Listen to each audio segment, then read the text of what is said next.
I'm running into some problems starting. Oh, damn it. I know what I did. I played this on my laptop a little bit earlier and it messed with my dimensions. So let me get out of Imperator really quick.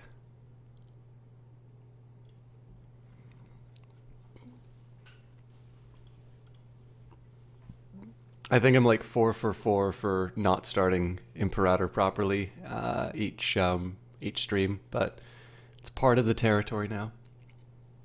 I hope you're all doing well. I hope you all had a lovely Easter weekend. You sort of know how I spent mine. Yeah, there's the problem. Excuse me. For those of you who have been following over the last few days, this will probably be a substantially shorter stream than you're used to. I know I've said that before, but of course it's a school night or a work night or whatever you want to call it. I have to be back to work tomorrow. I also would like to... Oh, Men of Hellas, I have brought you here because I desire to show you the foolishness of the leader of the Medes, who, with such provision as life as you see, came here to take away from ours. That is so pitiful. From us ours. Oh, okay, I get it. Sorry, I'm not. And that was Placinius. All right. Obviously, I'm a little scrambling a little bit. So I had some trouble getting the stream started today. So first of all, I apologize for being late.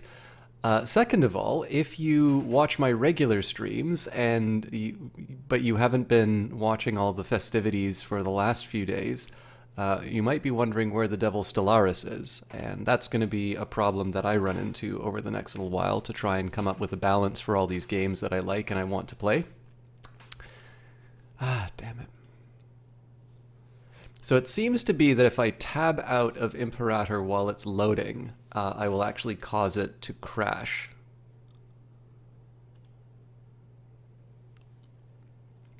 I guess that lets me get my housekeeping out of the way, but...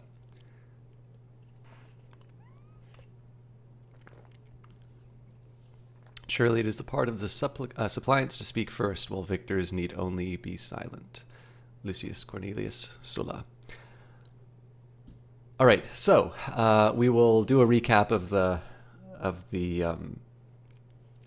state of play when we get back to the map. But so far as the housekeeping for the stream is concerned, we're back to the regular schedule. I'm going to be doing my, well, sort of. What I'll likely be doing is I will likely be streaming Imperator on days that I normally stream other games up until the release on Thursday. And then on Thursday, everybody's going to be playing the game. You know, you can either watch your favorite streamer cover it, or you'll very likely be playing it yourself. But especially because this channel obviously has got a new set of eyes looking at it, there's something you should probably know about tomorrow. We do a vodcast of the Elder Scrolls. We have been doing that from the very first Elder Scrolls game, which I've never played before. I actually haven't played any of them to completion, and I've only put a few hours into Skyrim. But there is a pre-recorded VOD of me playing these games for the first time, and there is a voice that I use. So it won't be Imperator, it won't be live. It will be up at about 7. It's usually between 2 or 3 hours long. I've got those back, and I have a feeling a lot of people are going to find it very strange. So, you know, today it's going to be probably about a 3-hour cast.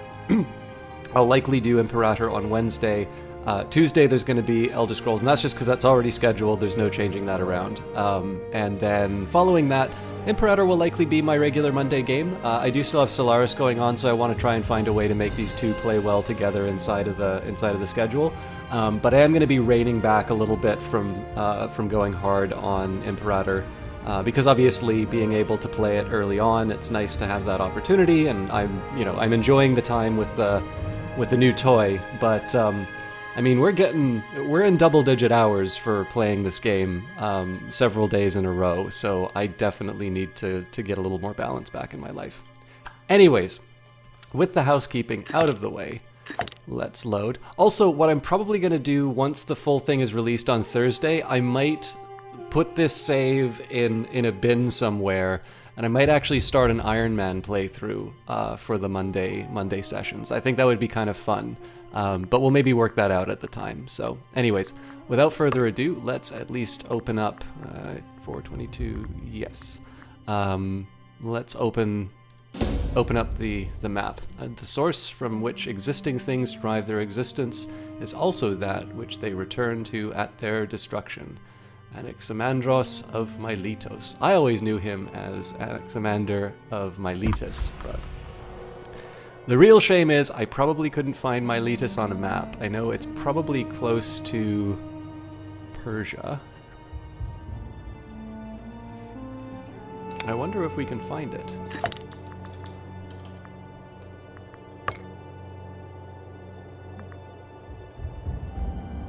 There it is.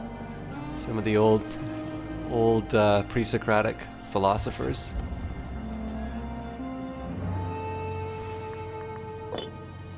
Okay, so another Latin quote at the well, okay, not an actual Latin quote, but a quote from a Latin author.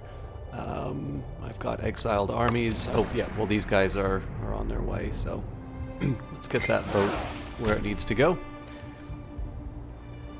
What I might wind up doing is just putting this in place and letting these legions get on their way. Alright. Sorry, this is just, okay, these guys are already on their way. Right. I remember where we're at. So, as the title says, I mean, this is... the author of that particular work was writing in Octavian's time, so he's certainly not referring to. He's certainly not referring to the period. In fact, he's also not referring to the period. The early stages, he wouldn't even be referring to this period. He would actually be referring to Rome under the kings. But in this particular case here, we have certainly expanded quite a bit more rapidly than Rome historically did. Hello, Melemony. Yes, this map is really beautiful. One touch I love, which is more apparent when you zoom out. It always faces north. You can change it to disable it, but it's a really nice little touch. Whether you're not, I mean, I think the people who say that it's more like a globe that you've got your hand on, that's probably right, but I don't know, just the way that it moves, it really does kind of feel like I'm pushing a piece of paper on a table, and it's really cool. So it is, the only catch is that it's like, because it's just so much smaller, like the best way to see the effect is so when you zoom in, you've just got this very small area, and probably the best way to sort of see it would be to take a look at what happens to the white box as you move through. But because your movements are so minor and gradual, it's really tricky to actually see the effect. Whereas if you're doing these broad swaths of territory, it's a little bit more apparent. Welcome to the stream, by the way. Okay, so what did we do? Obviously, it's not a bad time to do a recap of everything that we started with. So we did, for the first cast, we just did a straight tutorial playthrough, figured out how the game wanted us to learn about it. We felt, well, at least I felt that there were a few gaps inside of it, although my complaints about the tutorial aside, I am always happy that Paradox puts them in, and it's very clearly that they are trying to get better at that stuff. So while I think the tutorial here is maybe not quite enough for people to get to go the distance, I do sort of think that they did an admirable job, including it, and it did. I mean, the proof is sort of in how I was able to pick this game up in the time that I did. You get to see me develop through the game. There were definitely some things that I didn't know, but I think that the tutorial gave me enough of a foundation that I was able to sort of drive my own learning and to do better. So that makes me feel good about the game. So we sort of went from our own our own little corner of the world. We took Etruria. We took we took the northern territories, and then we went and took some of the southern areas. What we ultimately decided to do here, I had some manpower left over, and I decided that we would do one big early strike against Carthage, and it was ostensibly to claim Sicily and Sardinia. Although we wound up doing well enough that we were able to take the province, the capital province from Carthage, as well as break up quite a bit of its empire. Of course, this map is not very green right now, and this is because there are a number of independent states. Now, it looks like they are... Yeah, I suspect that they're probably in a war to either to reconquer the lands, or possibly to it's possibly them trying to claim some of Carthage's territory. Anyways, we will likely wind up tangling with some of these smaller groups. I definitely know that they're pretty annoyed with me for smacking around a bunch of their territory, but we'll work all that out on our own. We had a little bit of gas in the tank after this, but what really decided this little bit of expansion was the fact that Macedon had very little manpower. And at the time, the Seleucid Empire, which was guaranteeing them, they do have cohorts, but ultimately they were at war with the Frisians. And then similar story with Egypt. Egypt did have some serious manpower and some cohorts to throw into the conflict, but we had more triremes, and so ultimately Egypt never really showed up. I was a little worried about that because I've not been that great at blockading with my navies. But ultimately, we didn't need to worry about them. So essentially, we're worrying about Macedon, which didn't have the manpower, and then Thrace, which did have some manpower, but they only had 23 cohorts. And ultimately, we had about 45 cohorts in the territory. So this was just a pure greed play.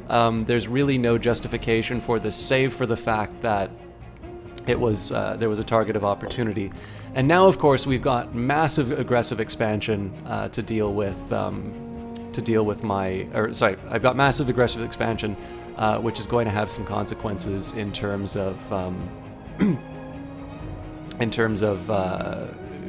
overall contentment. And the game is also giving me a big warning here, which says if it goes above 50, some severe penalties will kick in and negative impact on other nations' opinions of us. So I need to be careful about this, but of course, right at the time when we've sort of hit our limit in terms of manpower, the Gauls decided that we would be a ripe target, and at the moment they have got 20,000 men, one heavy cavalry, but largely chariots, light cavalry, and archers running around. Screw the other nations and take me all. Take them all. Absolutely, Silent Slayer. So the good news here is that we are in a very precarious position, but I actually think we are much stronger than it first appears. Because my guess here is that even with... So when we look at their generals, right, they've got 0, 6, and 5. In terms of my own generals, surely there's so skill 7... no one there. These guys are probably going to be reuniting. This fellow is a skill 8. This fellow is a skill 7. And then the Second Legion, which is currently in Carthage, is a skill 9. So at least a handful of these are fresh. So I'm going to be doing one of two things. In order to buy me a bit of time, I'm actually going to be taking some territory in Serbia, basically making them pay. It's important to remember that this is show superiority. So I essentially want to keep them from getting their war score. And right now they're taking cities which are not too important to us. So I'm going to be getting a little bit of time as I move my legions in. And one of the strategies I'm going to be employing is we'll take advantage that we've got a fairly large navy. So the units that are ready to go, we'll put them straight up to the top. For the units that are a little bit weaker, what I'll do is I'll put them at the bottom of the boot, and we'll get them to march up, because then they'll be improving their manpower over time. And essentially what I want to do, I'm less convinced that I'd be able to have a big, let's say 31 versus 15, like a 2-to-1 fight I may not be able to do much with. But I have a feeling that if we're able to catch one of these units on their own, we're gonna have more of an advantage, because our legions have been really designed to be able to take on enemies like this. So essentially what I'm going to be trying to do is minimize the attrition that I take. But beyond that, what I'm going to do is sit back. I'm going to take ideal fights, and the longer I can extend this, the happier I am, because it means that my manpower goes up. And then in the worst case scenario, I push them back. In the best case scenario, I actually move up and I annex some of the territory, which will, again, it'll explode my aggressive expansion, but we'll see. There's one other thing I was going to say. Oh yes, my stopgap. So right now I'm sitting in a fairly large treasury, and we do gain 12 a month. So if I'm desperate, I can buy mercenaries, and let's face it, these guys have got some serious numbers behind them. But I'd prefer not to do that if I can avoid it. Hello, Pax. How you doing? All right. I think that was a reasonable enough assessment. So right now, the idea, essentially, what I'm saying here is, I have faith in the legions that I've designed. They have served me well up to this point, and we are going to say it looks really bad, but it's probably not as bad as it seems, and I'm going to buy myself a bit of time by forcing them to make some decisions. Also, the really nice thing is they're probably going to have to go through high attrition areas to... Yeah, so they're getting 5% attrition just for hanging out, and if they want to go and protect their territory, they're going to have to go back through this, through the Alps, so... Alright, I think I have delayed enough. Let's watch the magic happen.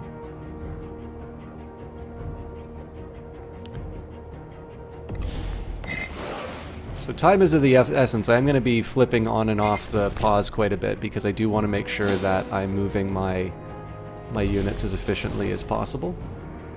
But these guys are on board now. So again, we're going to send them right up to the front.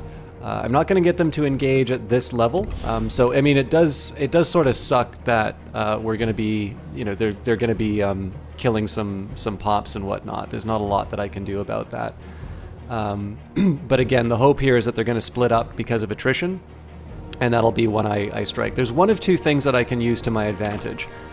We've got the fort at Cortona, and then we've got the fort at Narnia. So if they want to avoid, essentially any conquest that they make in these areas will be given back. So essentially what they're most likely going to focus on, if they don't want to take on a fort, they're going to be heading through here. So the most sensible place for that legion would be either Saturnia? Oh, looks like that isn't hills. So basically keeping my legions here. And then of course if they go for the fort, well that's fine, because one, it's on a hill. But number two, if you attack a unit that is sieging a fort, you get the defender bonus, so I get the terrain advantages. So again, I'm very eager to go clobbering some Gauls, but I don't need to rush, just because the position that I'm in is a little bit better than it appears at the first. Hey Toshir, let's see how this plays out. Yeah, well, I mean, I'm making some assumptions here, but I'm pretty confident in my legions. All right, let's see if there's something that can help me with my aggressive expansion. If not, we'll make a guess with the, we'll invest in the build, but yeah. So De Architectura, written by Marcus Vitruvius Paulo in the late 1st century. De Architectura was a series of treatises on Roman architecture. The practices mentioned within were detailed in extraordinary fashion, giving incredible insight as to the advanced building methods of the time. So, again, I want to spend this money on marketplaces if I can, but I will not do so to the detriment of my overall well-being. I was debating for a little while, so if I'm feeling particularly spicy, I could actually hive off some of these light cavalry cohorts and send them ahead to take some of the territory. Again, the free gains are up to here, and then I need to actually take the fort if it comes down to it. But and the thing is that it's percent-based attrition, so having the full stack come in does mean that I'm gonna be suffering more attrition than I normally would.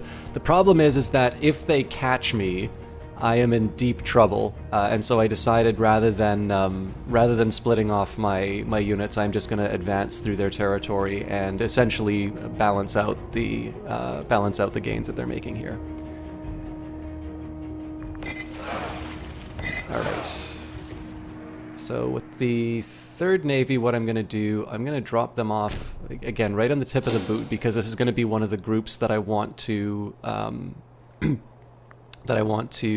regain manpower by being on land. And then what we'll do is we'll add these guys to the bridge.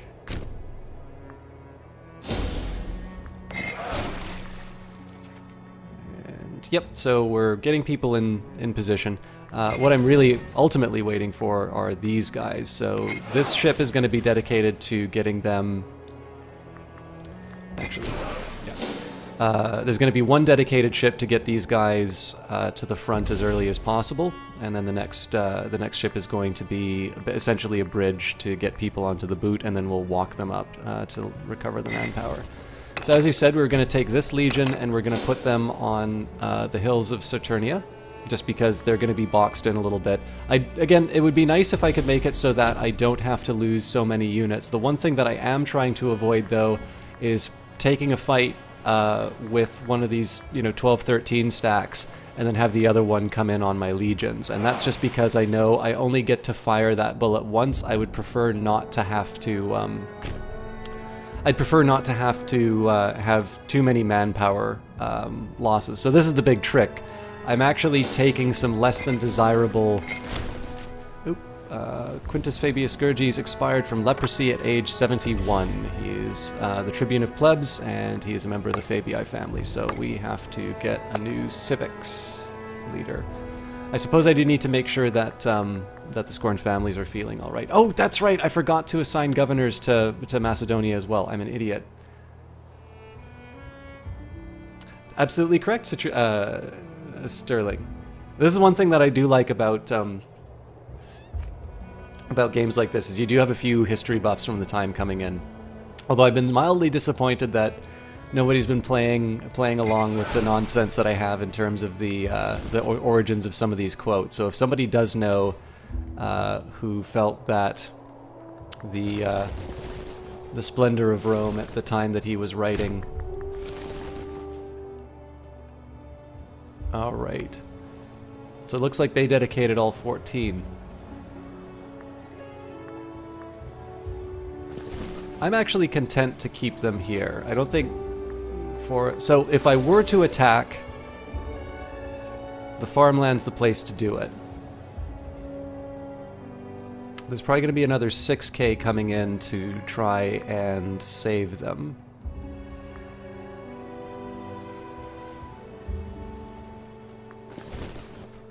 So these guys I'm definitely going to march north.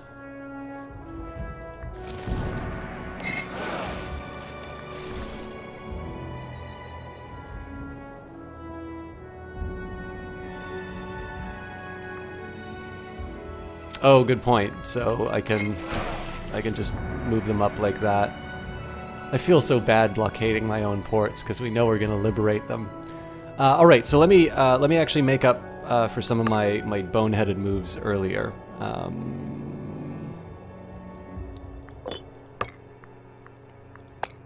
So, do we have any Fabii who?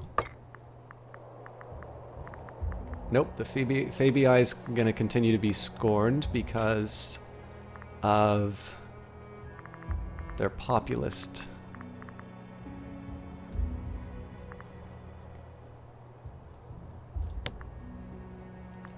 Tribune of Plebs, I can't remember what that gives me in terms of abilities. Office represents Republic. Oh, that's right. Happiness for Freeman. That's actually something I would kind of like.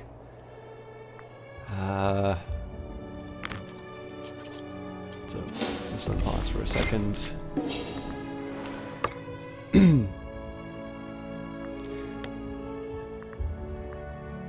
So Pyrrhus, I think, is probably the more wealthy of the region. So Proclus Postumius. Postumi family do feel scorned. This'll work. This'll actually lock them away for a bit, so that's one. And then for Illyria, a heck of a lot of populists. So we're definitely going to the B team here.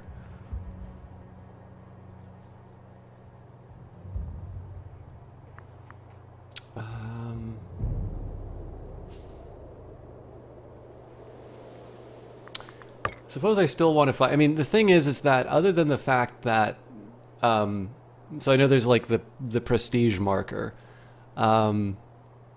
I think there's like the one with the 300. I think other than the fact that, like really it's the Claudii family is the only one that has a number that I'm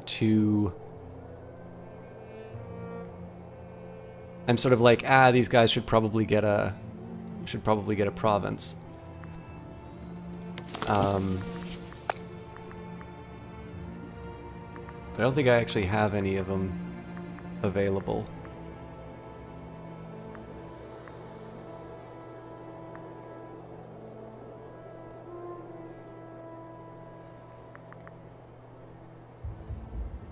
Well, I can make the Junii happy.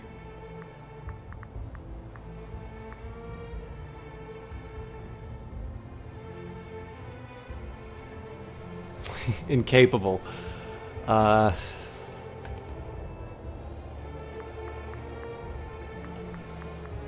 Screw it. Woe to Illyria.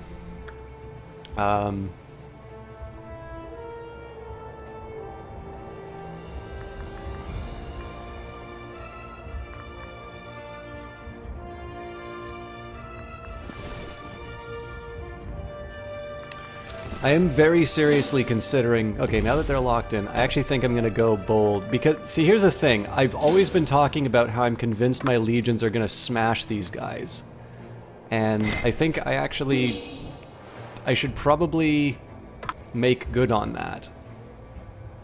Holy smokes, was I right. I mean, again, it's costly.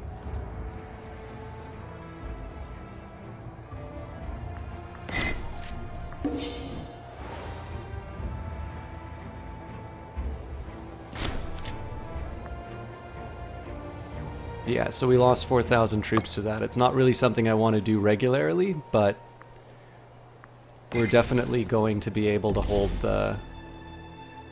We're definitely going to be able to hold the line with them. Why do they have so many now? Oh, it's because I split them up. There's actually... Alright, this is good news. I didn't think I was going to have such a fresh legion available. I'm almost tempted to try and boat them up. I'm not going to, and again, we'll deny the populace an opportunity to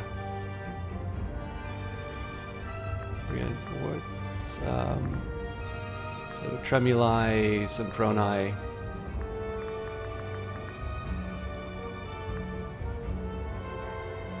Kindly, damn it. Oh, but he is effective at enslaving, so congratulations, you're now the leader of the First Legion. So again, we're gonna say this is the box we're keeping them in. It's possible that we're gonna have to do a little bit more to defend these guys in this region here, but hopefully help is on the way. Get on the boat, please.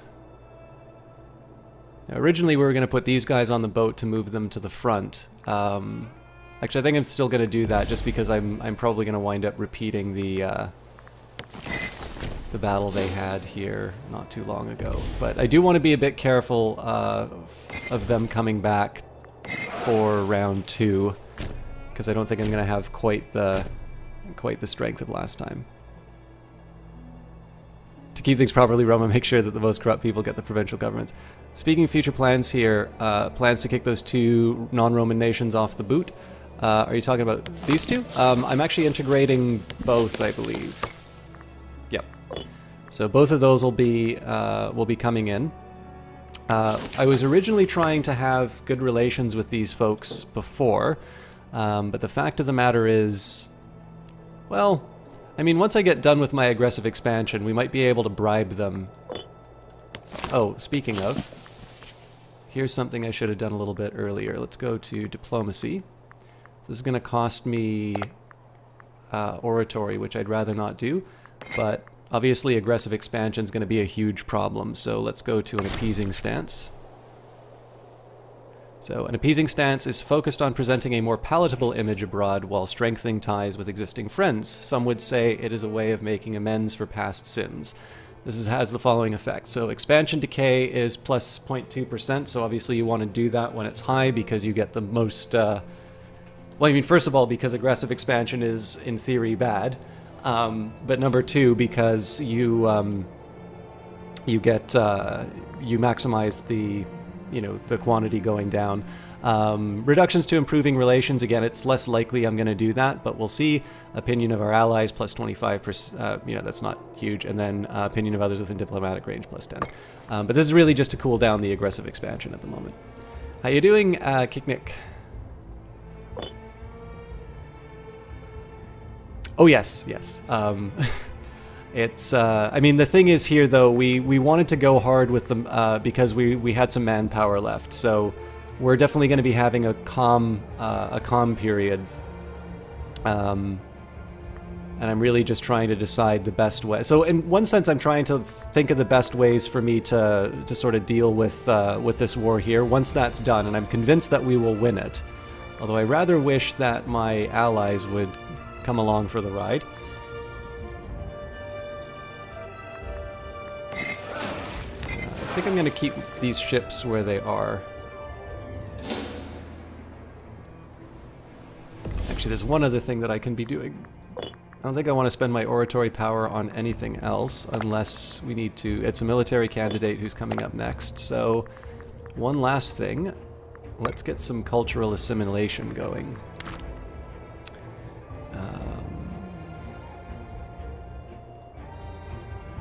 So what I think I'm going to do is I'm going to take regions which are on the margins. So this is a really terrible way for me to think about this, but I'm going to say regions like this are going to be really long-term projects, and there's very likely not a lot that I can do to keep them from rebelling if it comes down to it. So what I'm going to try and do is preserve the ones that are on the fence. And then we will we'll sort of expand out over time. Actually, this Sardinia is kind of close to being able to recover. But anyways, I'm just going to take a look at the. Oh, there's one other thing I want to do because this is always unclear to me. So he currently has 0 corruption.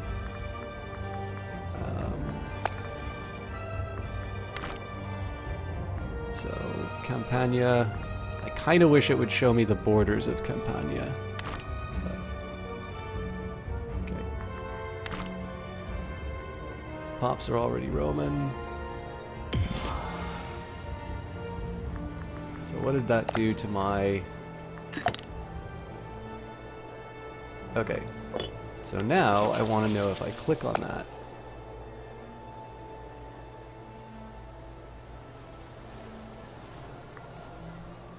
Okay, cool. Doesn't cost me corruption. They're still not the happiest people, but...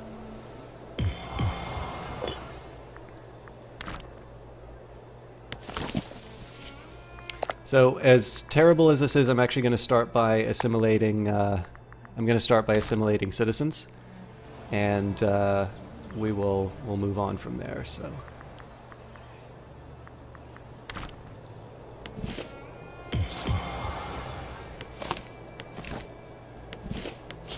Looks like most of them are all. Oh, I don't have the oratory, so it probably isn't going to fix that much. But essentially, what I'm just trying to do here is to try and shore up a little bit of my my discontentment across the empire. So.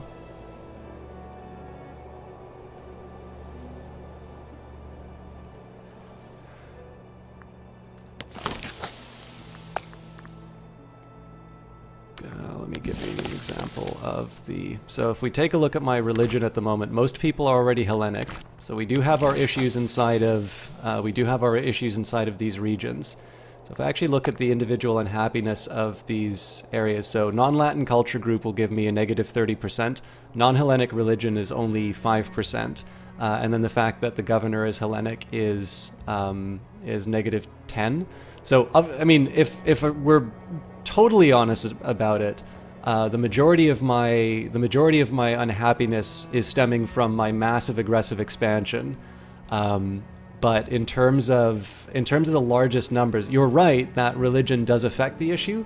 But as a proportion of the overall unhappiness, it's the fact that they're the wrong culture, and this is driven from the fact that they're being governed by non-Hellenics as well as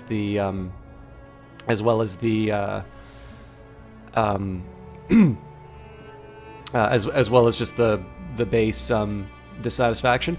Another really devilish part about the about having that factor. Let's try and take actually not. I bet Croton's going to be full of non. So we've got an example of the aggressive expansion here, right? So similar idea. They're a member of Hellenistic, still non-Latin culture group, so that's minus 30%. Now let's compare that to one of our Romans. Of course I didn't get the right one. Although actually this is an illustrative one. So in this case, you know, not Roman culture, non-Hellenic religion, so on and so forth. In this particular case, notice that the aggressive expansion penalty is 18.7, and that's from being within at least the proper culture group. Now we'll compare the happiness in Rome. So obviously Rome's full of Romans. And in this particular case, because our tyranny is at 0, they're not bothered by the aggressive expansion. So one of the reasons why I'm focusing so much on one of the reasons I'm focusing so much on the fact that I've got on the cultural aspect is that in addition to just the raw amounts that it's adjusting my happiness by, it's actually shunting that sort of that happiness calculation into something that is penalized for the thing that's most likely to grow for me. And that's the reason why I've been focusing a lot on cultural assimilation, even though I have a large amount of religious power. Obviously that religious power is going to get slapped down when we get our next omen. I believe that's coming up fairly soon. But in this case here, the culture winds up being really heavy in terms of my happiness calculations just due to the fact... Oh, we actually recently did the Blessings of Follow. I might do a religious conversion later then. I need to think a bit about that though. But yeah, essentially the reason for the culture is because of the aggressive... It's two ways I can deal with aggressive expansion in one move, so...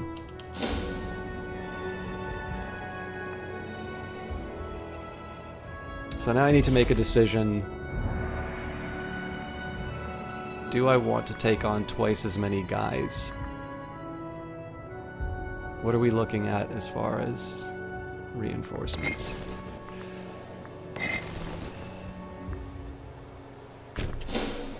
Let's see what they do about this. They are bringing the 6K in.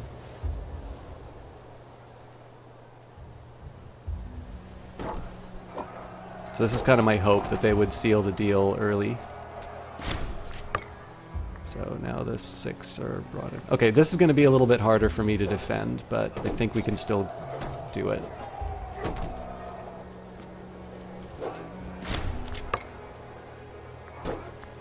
Looks like somebody's getting a triumph.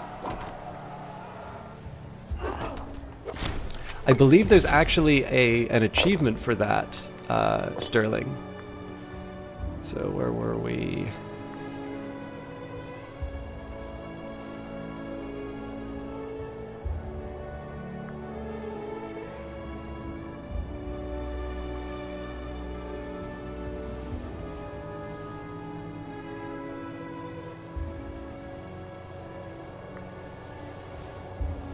No more worlds left to conquer. Reform Alexander's empire as a successor state. And if you think that's too easy, you can do the Red Alexa achievement, starting as a Hindu, Buddhist, or Jian nation, which is not Marius.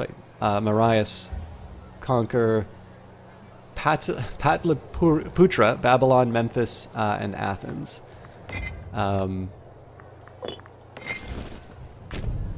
Might be a little much for me to do, but I highly encourage you. Actually, I suppose now I've heard a few comments about this game being easy. I don't know if I want to call it easy, but I can definitely sort of see how the AI makes some decisions that that the player can exploit. So I suppose now is the really good time to get a lot of your achievements in on Iron Man. Yeah, I don't achievement hunt, but I definitely went through that list and kind of came up with my checklist of, oh, this would be fun to try. So one thing I want to keep an eye on is these guys coming back and fighting me. I've got a 7.7k stack, which is going to want to. Actually, you know what?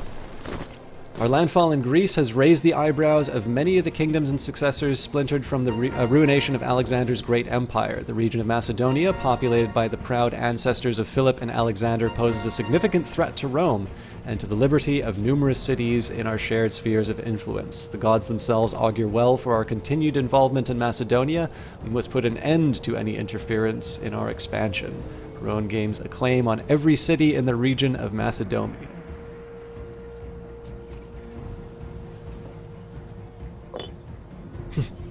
Hey, Ed Baver. I think I'm going to switch it up a little bit. Let's get the 13k into Parma. Now, I suspect these guys are still going to be able to get out. If I was really bold, I would take the entire stack and put them in the fort. But for now, I'm going to put the weaker unit in a more defensive position. I'm going to put these guys aggressively forward so that they can deal with any stragglers that emerge. Oh, yeah, looks like there's going to be a fight, and they're weak, so they're weak and half my size.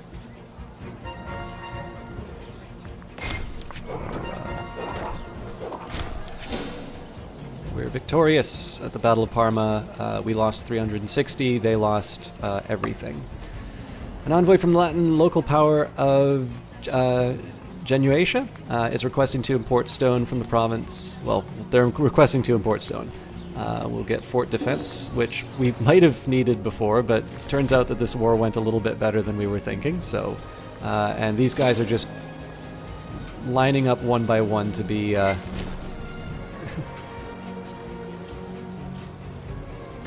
Well, I mean, they'll make it to Rome. They just may not quite make it the way they were originally planning. Okay, so obviously I need to abuse this. The real dilemma is I don't think I have the manpower to be able to siege this down. That won't stop me from trying. Oh, nope, they've got friends.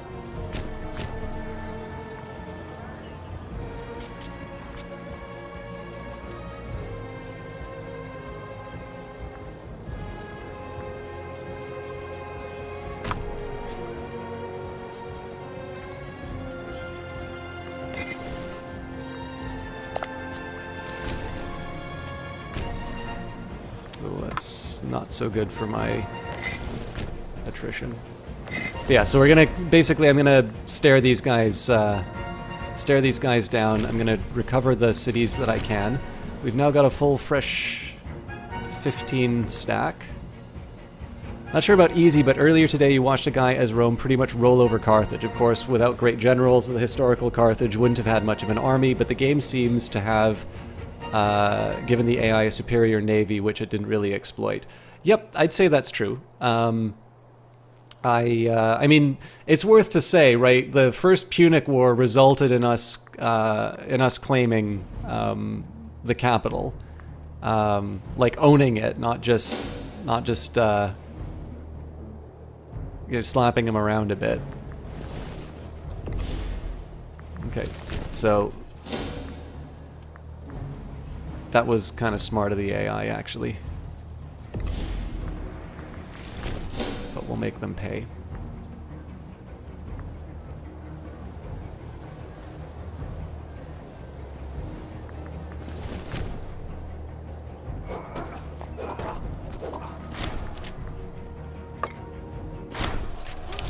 Political debate of patricians and plebeians has once again escalated into a full-blown secession. It seems that promoting the new middle class while satisfying some of the wealthy plebeians and encouraging social mobility only ostracized the rest of the population further. The city has ground to a halt, with thousands of freemen leaving the city to occupy the hills of Janiculum across the Tiber. Their leaders are demanding legal and political equality to end the strike. So we can say, what choice do we have? Rome institutes Lex Hortensia, national unrest will go down, freeman happiness will go up by 2.5%, and we will gain the patricio-plebeian aristocracy until the end of the game, which will boost our national manpower. That's definitely something that I want to consider. Freeman happiness will go down, regrettably, although, of course, it'll be offset, so it'll be a net negative of 2.5%, and then the freeman promotion costs to citizens will be better. I suppose one way I can sort of think about... Well, no, I do actually want to keep my freemen around. So the alternative, they're outside the... Pomerium, let's teach them a lesson. Secession crushed, national unrest +2, and then freeman happiness -15 for 50 years. So let's see if this law is really that bad. So it's the Lex Hortensia. All right. So there's two ways that we can measure the. There's two ways that we can sort of measure the effect of the law. So number one, the raw amount, which will be an unrest of -1 and freeman happiness. It actually gave us. Yeah, it told us this right away. The other way we can measure it is the opportunity cost. So at the moment, our citizens are happier. We've got the Lex Canulia. Past centuries previously, the Lex Canulea. Confirmed the right of patricians and plebs to intermarry. An early example of political faux pas, Consul Curtius, who opposed the law, suggested that the children of such marriages must displease the gods themselves, resulting in overwhelming support for the bill. As opposed to this drastic law put an end to the conflict of orders, ensuring that plebeians and patricians alike were subject to the same rules. So we will be giving up national citizen happiness in favor of less unrest and national freeman happiness. We could also get the Lex Papia Parageneris. So this will reduce my citizen promotion costs. It will reduce my move freeman costs. And then the Lex Licinia Mucaea. Subject states will become more loyal. Citizen output will be higher. So this would probably be the one I would go for on my own because of the commerce and research output.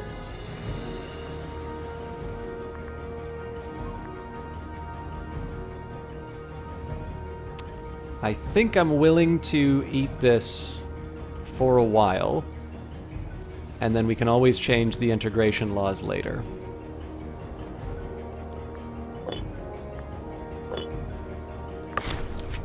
It's the only thing that really gives me pause on that one is it's not a choice I would make on my own, but it's one that I think I can. It's one that I think I can live with.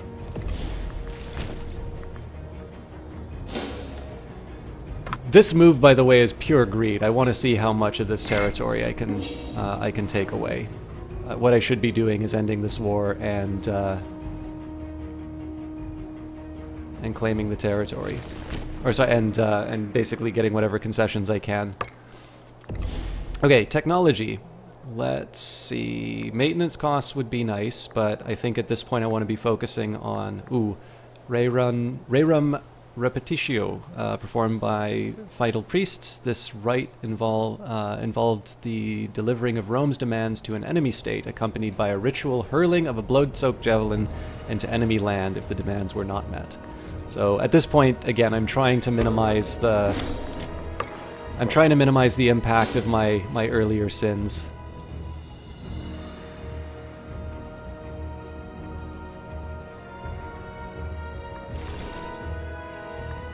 Regrettably, we can't move into any more of this territory, but at the very least, what I can do is I can deny them some of their their war score gains for taking territory in my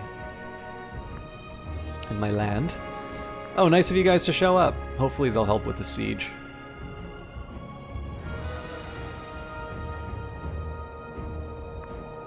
Maybe they'll go through the take maximum attrition damage for going through.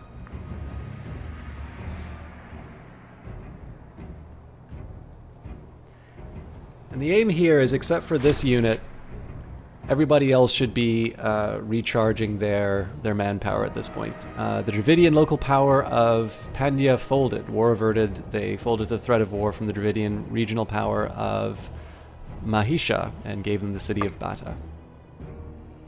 So it looks like these are the guys who are getting the reinforcements right now. Hello, the Eyes of Sin. How are you doing? I was late starting tonight, which I felt rotten about. Tribal Chief Decius offers friendship. We have received an envoy sent by the Tribal Chief Decius Gellius, ruler of our neighbor of Gentua. Oh, yep. These... I mean, if I can't annex them, I'll at the very least get... ask them to become a vassal. Perhaps our interests are more closely aligned than we thought. This could be useful, or we don't need their friendship. In this case, I don't really need any more prominence and popularity, so we'll go for that.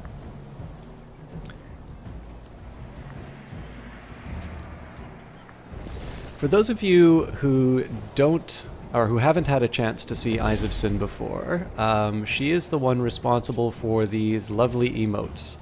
And in fact, my favorite one, the one that those of you who have subscription to the channel, I think in this case I'm going to wait. Oh, we're too heavy.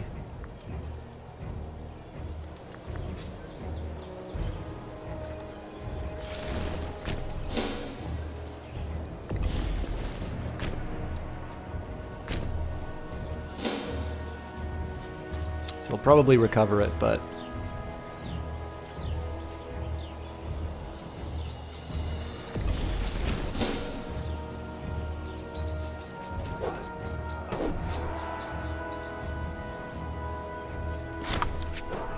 My consul, a daughter has been born to Pontius Julius Libo. We are told that the baby is named Julia Prima. She is the daughter of the consul of Rome and a member of the Julii family.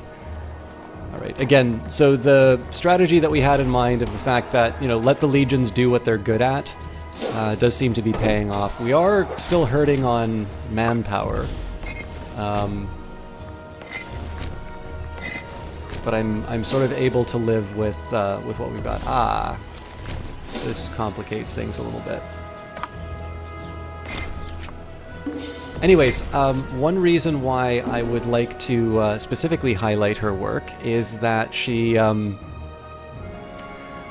Hey, the Cool Eagle, great to see you. I was wondering, I don't know if you got a chance to see any of the earlier Rome games. Ah, this is going to be exciting. Looks like Rebellion's coming up. Alright, that changes a few things.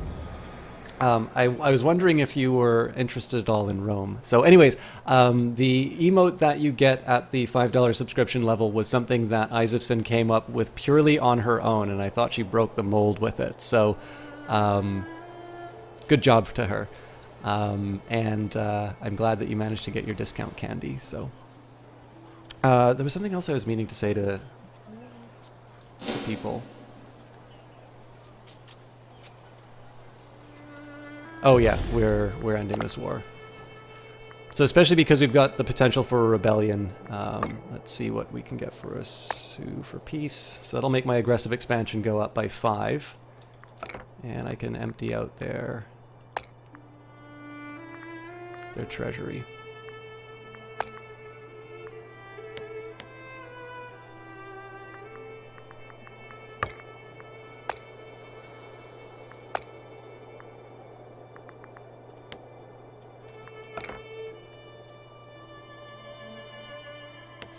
Yeah, honestly, I think we'll just we'll take a bite. We'll call it a day, and we need to prepare for the rebellion. So I've been thinking a little bit about. So this is likely going to be.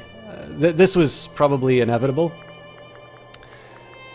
So here's what the game's telling me about rebellion. Rebellion will break out in 37 months. There is a risk that some provinces or provinces or subjects starting a rebellion in Rome due to a 29.6% of the population is from a foreign culture group and living in disloyal provinces or subjects. The threshold of 20% is calculated from base. When Demosthenes was asked what constituted the first part of oratory, he answered action. Which was the second, he replied, action. And what was the third, he still replied, action. Sterling says, how does the game handle slave revolts, a consequence of policies you choose or a random event or something else? So we did have a slave revolt in Sardinia. I will admit I'm not 100% sure what the origins for it were. I suspect that there is a discontentment factor at play. But the way I saw it was there was an event that popped up. It said, hey, your slaves are revolting. And there was an army, a 6,000 man army that went running around. And every time they captured a city, it would add to the army, which I think is a really neat way to do slave revolts. But yeah, essentially, my experience of it was that an event popped up, but I have a feeling that there's probably other ways that those things get represented as well. Okay.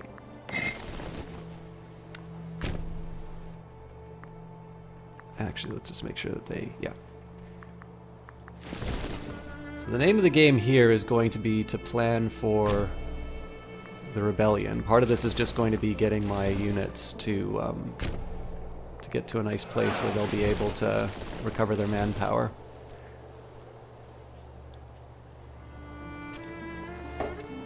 Okay, so quick recap. By the way, guys, let me just take a quick second here and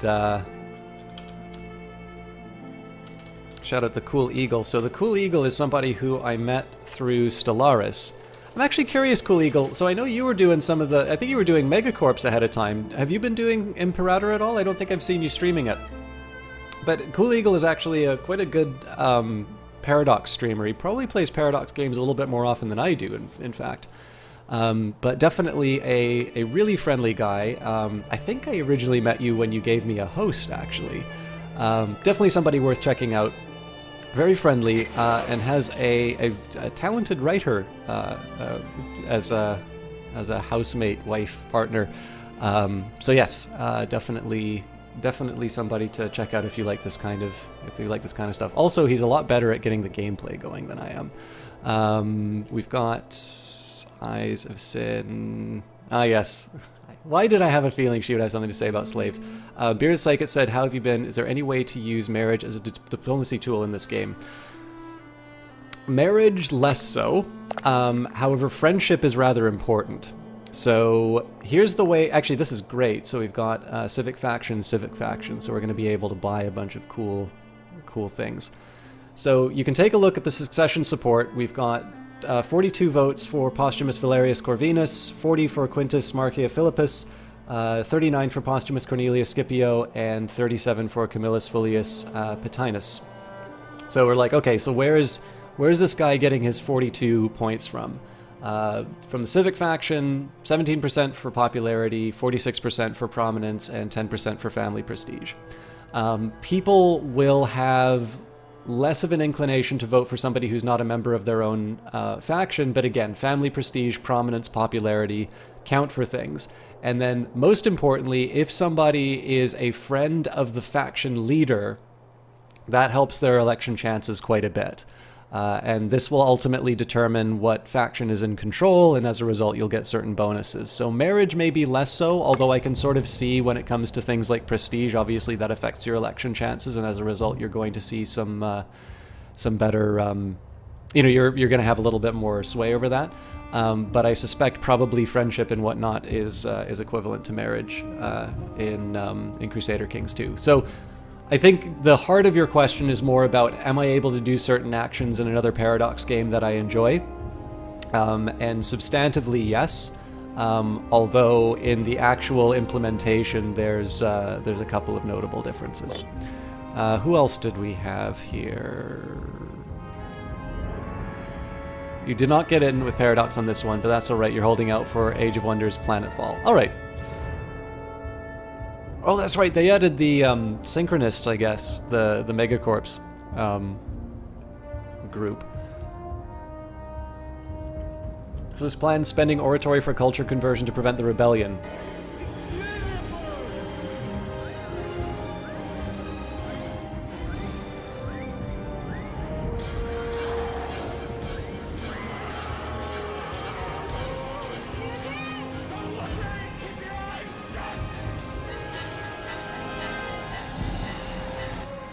The Exception, thank you very much for that follow. By the way, if you want to find the Ark of the Covenant, it's somewhere in here. 15 months. My God, what is wrong with you? Thank you very much for doing that, The Exception. 1 year and 1 quarter. But yeah, I'm going to do a quick recap over... so again, we were a little worried about the... we were a little bit worried about the invasion, and then we ultimately managed to get it into an opportunity to expand our territory a bit. So realistically, did it work? Probably wouldn't have if we didn't invest in the Navy, so there were definitely some times when I was considering on spending less for it, and I'm glad I didn't. Although I might put the maintenance down now. With a rebellion, it's probably better to hang on.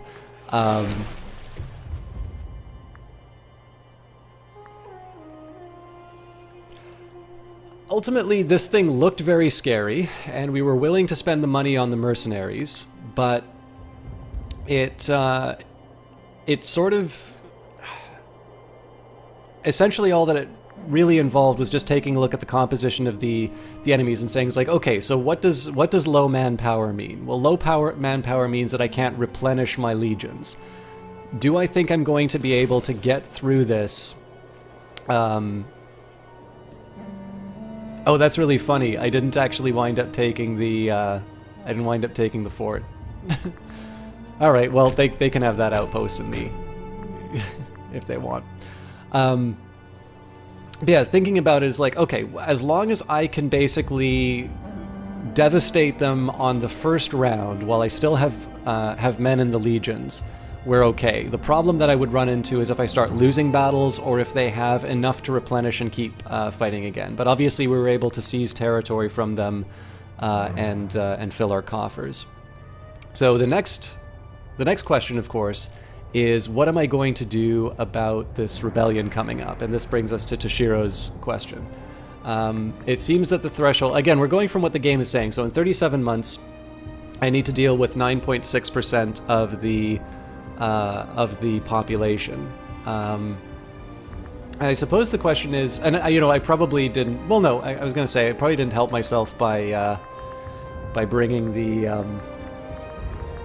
bringing more of the unwashed masses in. But this, by the way, is also indicating to. Well, no, actually, if it's a subject, it's still going to be an issue. Oh, you know what? It's probably because we integrated this region. So let's go to the culture. So I am inclined to say, yeah, we should probably make our effort to deal with the 9%. Do I think it's going to work?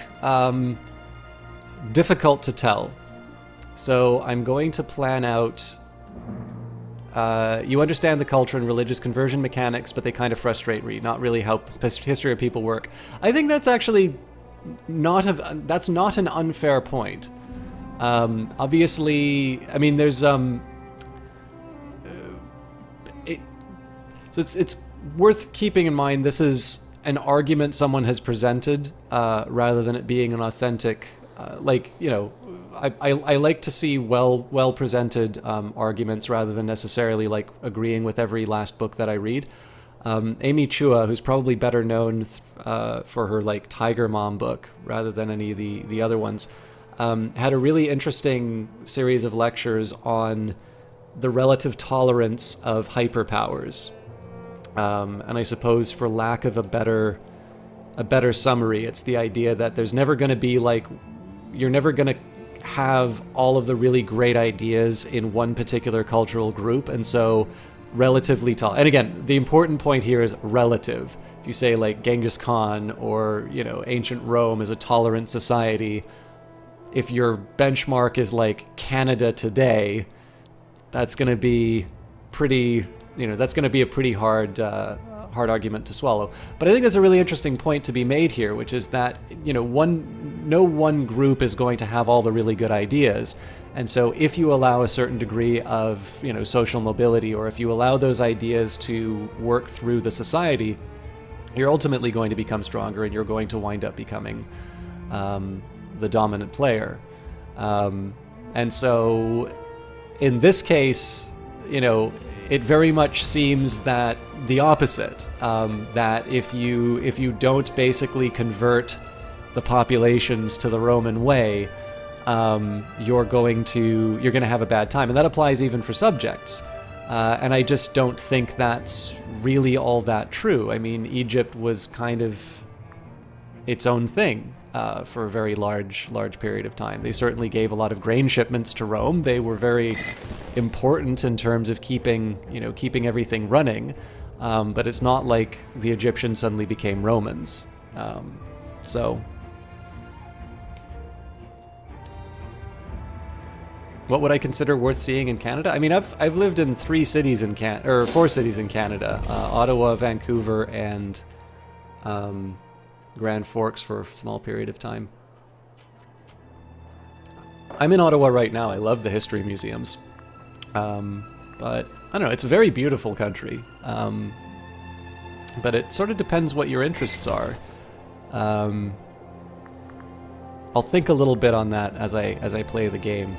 But I do need to come up with an answer about this this population. So if this is like other Paradox games, one of the problems I'm going to run into.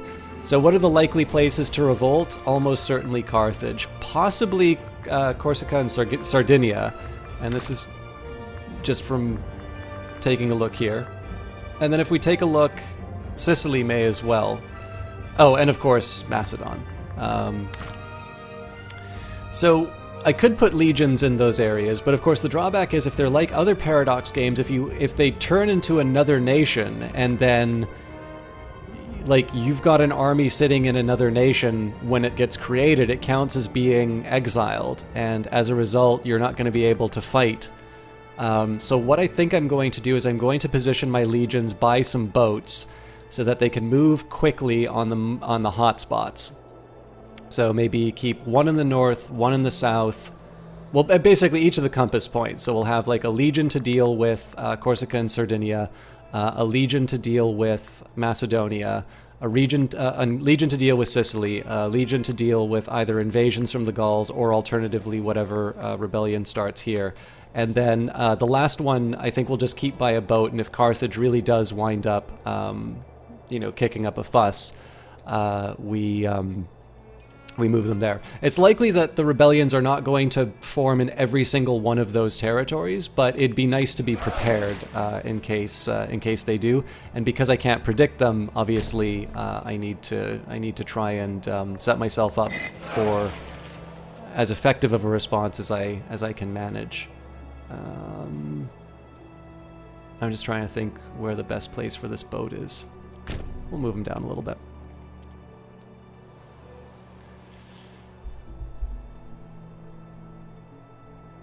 Yep, I would definitely say Toronto is a good destination for that. Toshiro, arguably the best. Although I know Vancouver definitely has its claim to fame in that regard as well. So the other thing I can try is to... Yeah, see, the thing that's a little funny to me is I'm not 100% sure if this is like overall in the Empire or if I should be targeting this for specific regions. So again, we're going to go to our good old-fashioned... okay, so Campania is getting a little bit more on side. Okay, yeah. Actually, you know what? I think maybe I will try and do some conversions over here.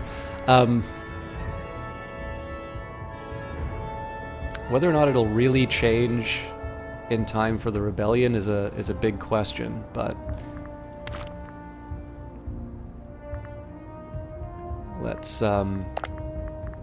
let's do what we can.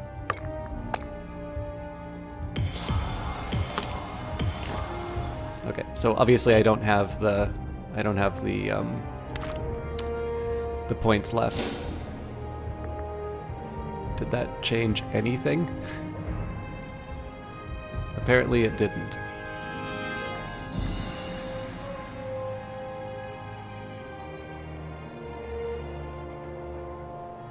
We'll see if the month ticks over.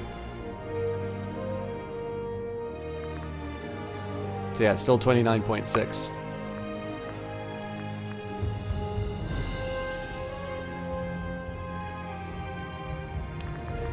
Alright, so let's deal with the consequences.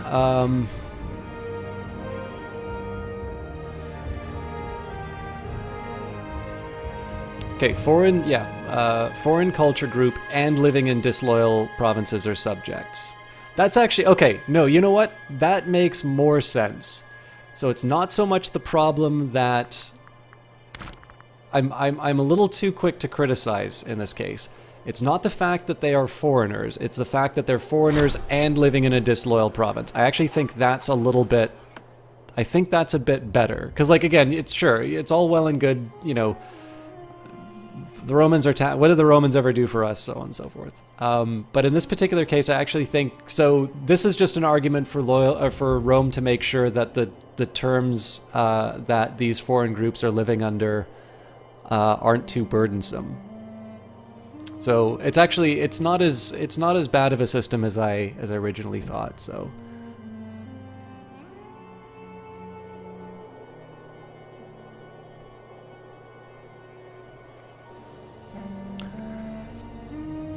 I believe this conversion is for each individual pop. So one citizen converts to Roman. So in this case, I'm doing multiple pop. So I think, like in this case here, if I wanted to convert Freeman, I would need to push this button 6 times. I don't believe there's percentages at play on this. It's like we could compare that civilization value. Is there not a total population value? So like in this case, we've got probably something like what, 24? Or 14, sorry. We've got 14 in this city, and then I'm going to assume Rome is probably the best populated. So in that case, we've got 40 between citizens and freedmen, 50 slaves for tribesmen, and so yeah, what I probably need to be focusing on is so in terms of where I sort of wasted resources, it would have been in converting populations in Campania, because that's loyal. Whereas a disloyal province like Sicily, for instance, or even Calabria, which is on its way up but currently disloyal, I would want to be reducing. I would want to be reducing the number of non-Romans in those regions. So I want to be a little bit more targeted in terms of how I'm handling that. Hey, no problem, Cool Eagle. Hopefully you're enjoying. Hopefully you're enjoying Imperator, but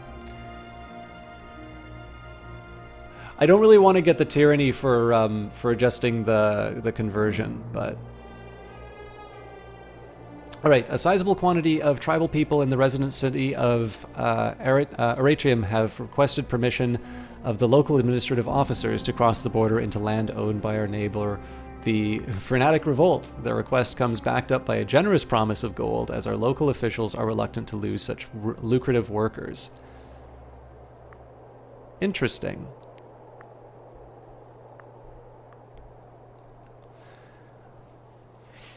So it's a shame because, of course, we lose 4 pops. But it also means that, well, but they're in a loyal province, so.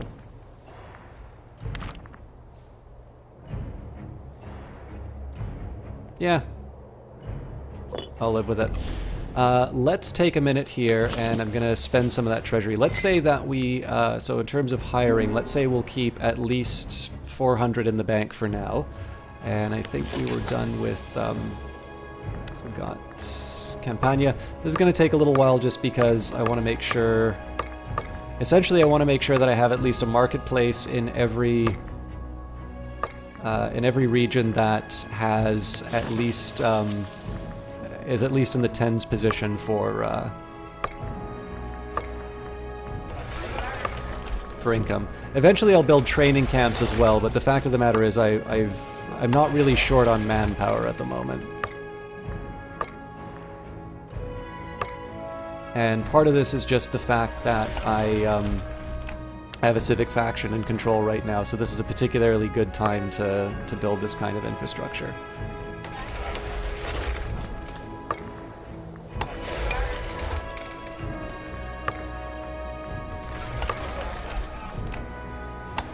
I think I'm going to switch to the provinces map mode just to...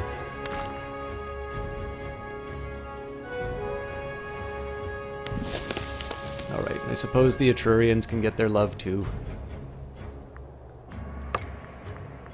Okay, so this is a great example of something that I'm not going to do the investment in. One thing that I would ideally like is if I could actually get an income statement for each province on the map, because in the end, it's similar to something that I think Toshiro was saying, was you want to, obviously if it's percent based, you want to focus on regions that will give you the better return. So if I'm, if ideally what I would want to do is I would want to rank my my regions on how much money my cities on how much money they are earning, and then prioritize marketplaces for those locations. The best I've been able to figure out here is just to go to the province view and make my investment decisions through that. And I'm sure I'm probably going to wind up regretting maybe not investing in terms of something like forts and whatnot. This is just on the border, but I'll take it.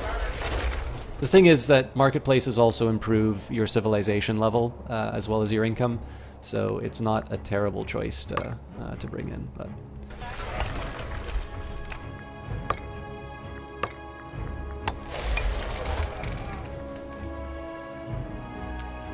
that's not in Etruria. Oh, yes it is. Sorry, I'm looking at the wrong region here. Alright, Picenum's up next. Also, much better return on investment. So 2 more. Oh, 3 more.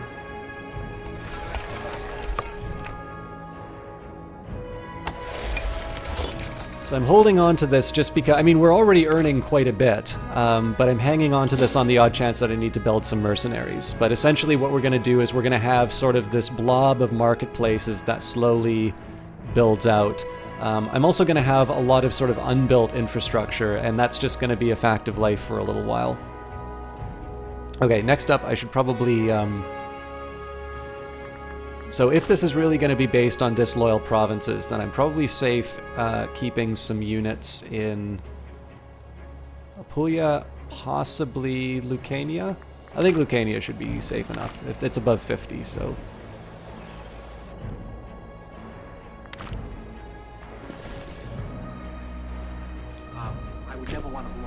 So we'll put these guys in Salernum. Big Wee Wee Peen, thank you very much for the follow. I do still need a unit in the north. So So actually maybe these guys should be hanging out. Again, just trying to keep an eye on disloyal provinces. Let's put them... We'll put them in the bottleneck.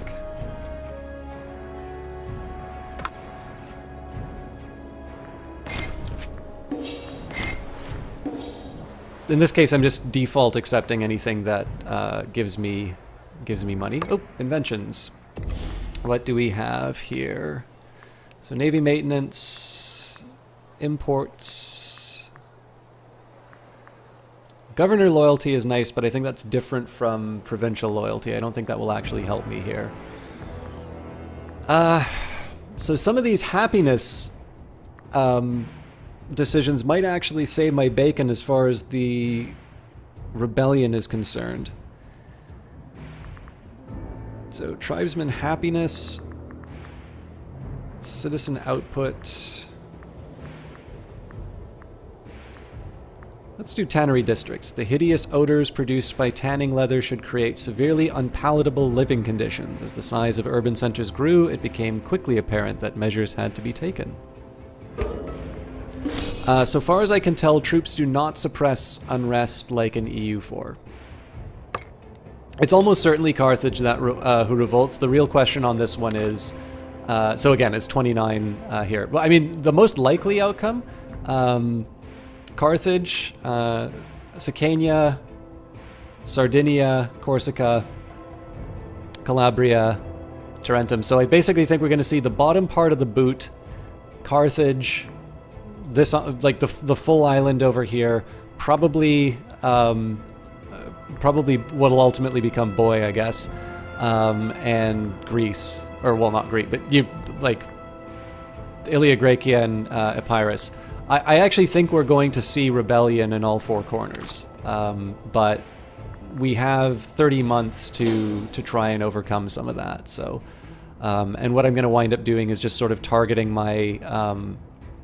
I'm going to wind up trying to target the populations. Again, I'm first of all going to be trying to worry about citizens when I can. Where are these guys headed? Okay, so these guys are to the north. These guys, I wanted to put them in Salernum. These guys are in Rome. Yeah.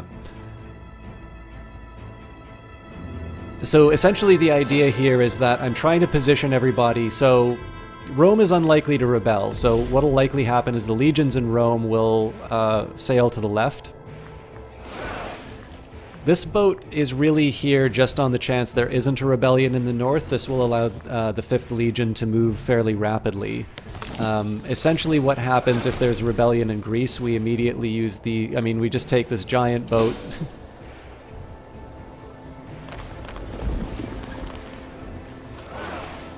Obviously, boats were enormous back in the ancient times, so we just take 3 of them and it actually acts as a bridge. A pontoon bridge to... No.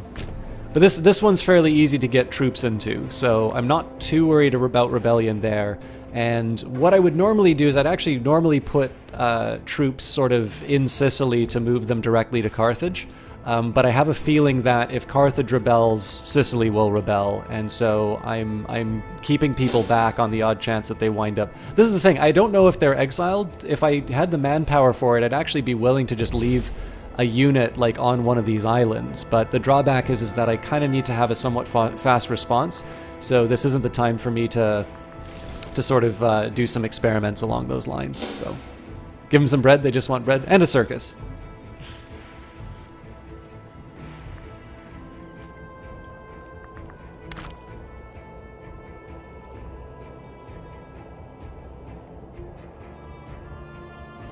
As far as conversions are concerned, my biggest added value is probably going to be in Sicily. It's really cool that Calabria is increasing in loyalty so quickly. I just don't think it's going to be... So, like, you know, Sardinia, Australis, Sicania... These are great examples of ones that theoretically you should be able to push them over the edge. Maybe Aemilia, but we just conquered that. So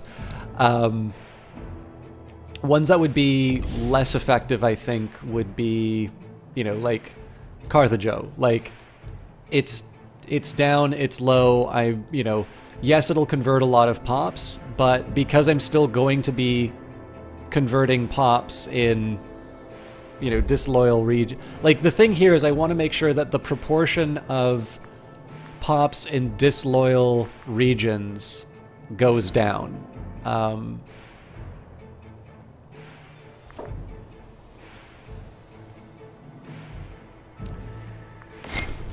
All right. I wonder if those marketplace. Okay, those marketplaces are done, so we're up to 2238. We know we're going to have another civics candidate, so in this case it's just going to be a little bit of a waiting game, and the ideal is if the legions can get up to 15k in time for the rebellion, because I have a suspicion it'll be not unlike the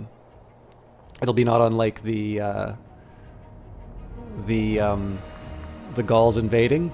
It seems really scary at the time, but then we rely on the fact that our legions are really strong against the types of units that we'll be facing. So Rome will definitely be at 15k in time. The third... Oh, hang on. Do I really have 2 legions sitting here?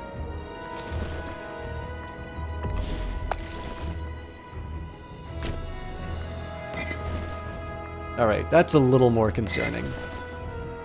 But that does give me something to play around with. So let's say...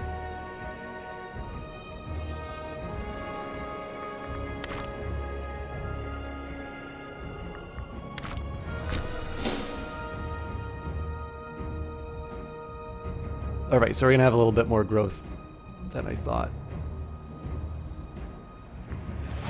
In that particular case, I'm actually going to move these ships around. So this cuts me off from being able to move these guys around quickly.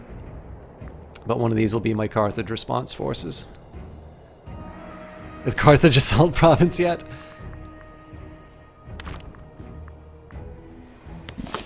Olives, dyes. Lots of dyes, actually. Base metals. No salt. I was actually relatively nice to Carthage. Our magistrate reports death. We bring sad news. Secundus Sextilius was killed in a freak accident at the age of 72. He was a party leader.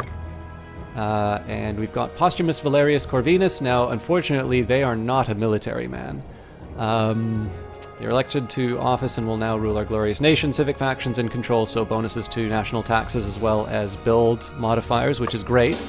Once I know that I don't need to hire mercenaries, we'll hang on to it. He was formerly the censor, so my ideal is if we can get the censor to operate in favor of the civic faction, but I'm not going to complain about...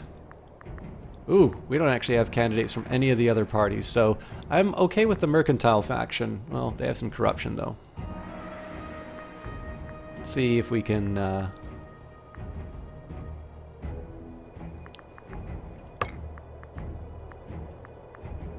Obviously, I'm not going to put a populist as the censor. So Claudii is automatically off. Yeah, this is free agent. So the only thing that I don't like about having strength for the mercantile faction is they tend to be very resistant to war.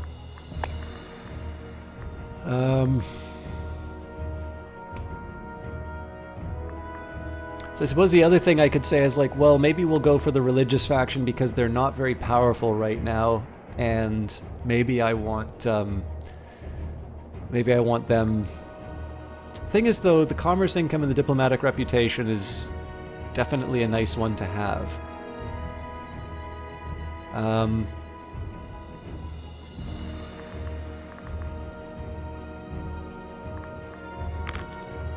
Religion it is. I could have also put somebody relatively weak in that, but whoa, where'd that tyranny come from?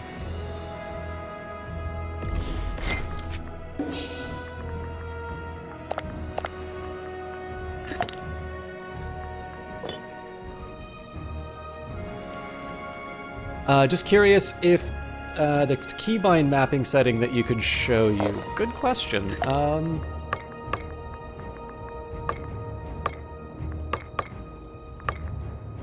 None that I can see of. Here are all of your options. I realize I'm playing on a higher resolution than I'm streaming at, so graphics, full screen, borderless full screen window. You can pick between one of two displays, although I suppose some of you may have more than two monitors. They do have quality presets, multi-sampling, anti-stropic filtering, bloom refraction quality, shadows enabled, shadow map resolution, map objects, mesh LOD quality, mesh LOD fade. So if you want to go monkeying around with these, you can, but honestly, you just hit high and that's usually enough. But as far as interface is concerned, you can scale the GUI, but I don't believe that. Oh, sorry, actually that will definitely not help by making it smaller.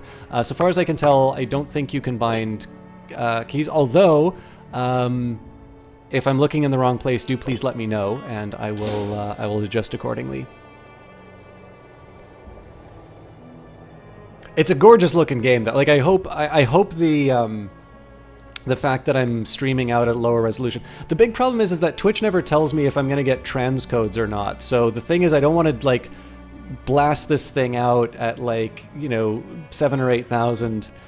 And then lose half the people to the fact that they're not actually able to watch the game. I really do need to spend some of this religious power on religious conversion, but I do prefer cultural conversion at the moment. But yeah, I hope the beauty of the game is translating in its own way. Like it is an absolute treat. I'm playing this at at 1440 right now, and it's pretty. So in this case, I just hammered that button as many times as I could. I've got 37 over. So notice here it says we've got 2 Roman, 8 Sicilian, 12 Carthaginian. So I'm going to hit this once. Notice that Carthaginian went down. Well, we need to basically keep hitting it. So in this particular case here, my aim should be to deal with this in disloyal regions as opposed to I don't need to worry about doing it inside of Rome because it's already loyal. Of course, the thing that'll be really interesting is if I wind up turning Sicily loyal through my my adjustments. I think it's unlikely I'm gonna get enough conversion done within the year, but we'll see. Yes, I will go for that.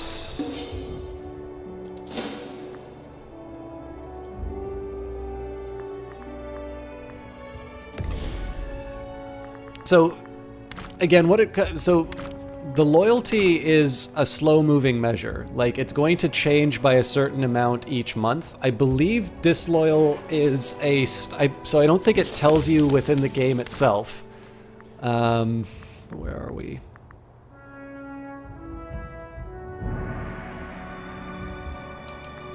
I'm just gonna open up Imperator Wiki. So I believe the threshold is like 30.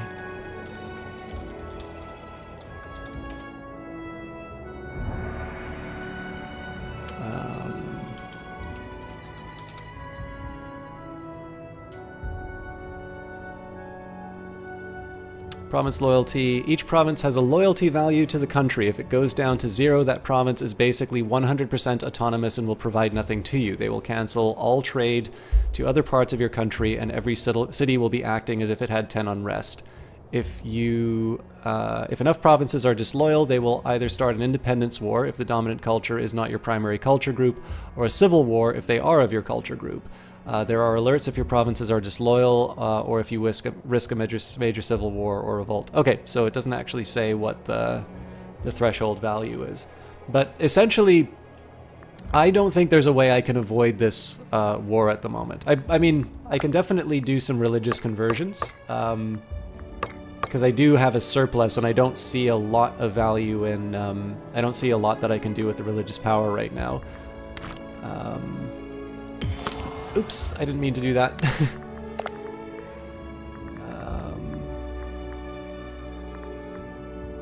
I was trying to find an example of a pop that has...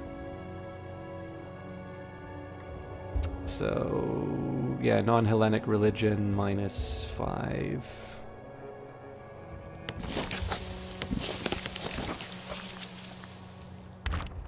I'm just trying to see if there's like some specific examples of religious groups that are going to be particularly upset, but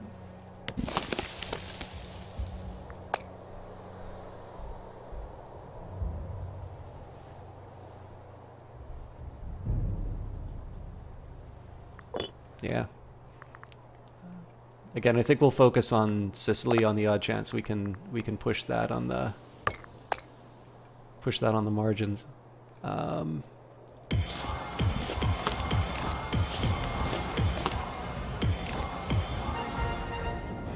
want to make sure we have about 200 available for an omen.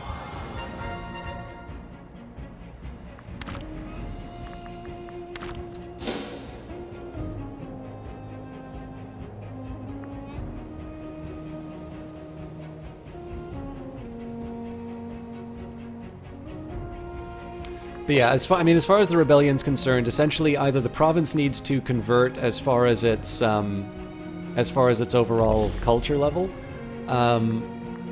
or it needs to. So I should maybe be a little more precise in terms of why I'm so obsessed with the culture thing, because I think there's probably a few new people inside the chat since I did it. The main reason I was doing the cultural conversion is because the reason why some of these regions are so mad at me. Yes, it's the fact that they're the wrong culture group, but it's the fact that because they're not in my culture group, their discontent is driven by aggressive expansion. So I wouldn't have a rebellion if my aggressive expansion wasn't so high. But the aggressive expansion was a choice. So essentially, I'm just kind of dealing with this hangover.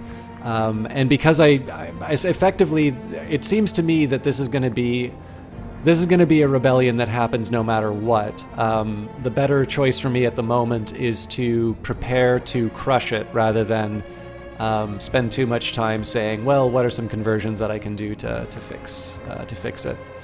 And the governors are all loyal. It's really just the people who are a problem. Fort defense might be kind of interesting. That'll slow the spread of the rebellion, but I don't think there's a lot of forts in this region. I'm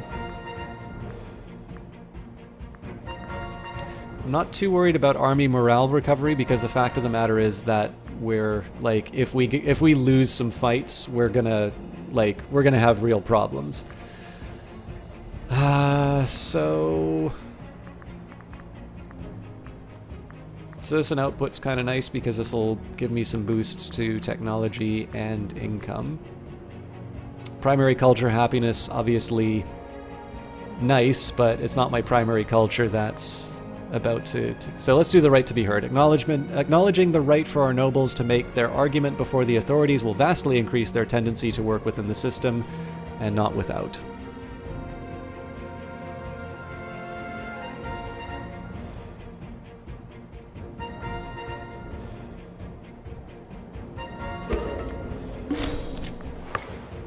Yeah, so I'm wondering if the possibility here is that one of the provinces that was originally going to rebel turned loyal.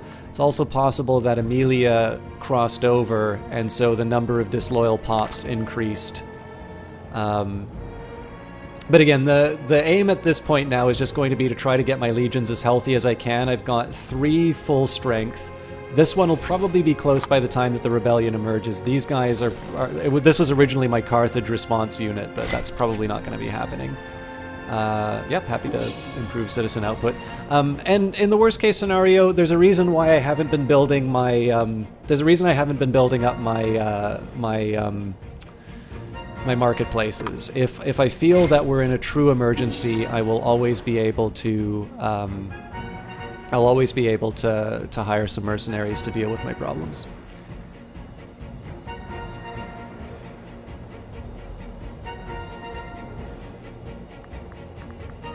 I'm almost certainly going to go for the roads. The thing is, we're not going to get that for a while because we're going to be at our slowest rate of military gain. But at this point here, trireme morale is nice. We've definitely been using the Navy a little bit more.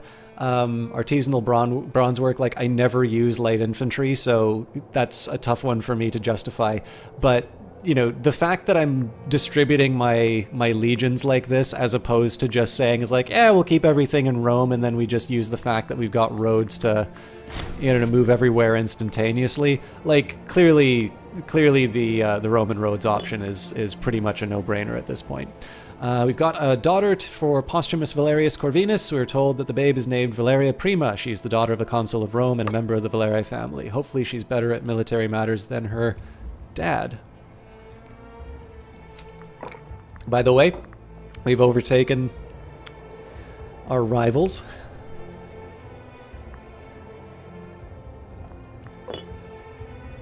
Well, it does interest me, by the way, that pop happiness is the measure that they use.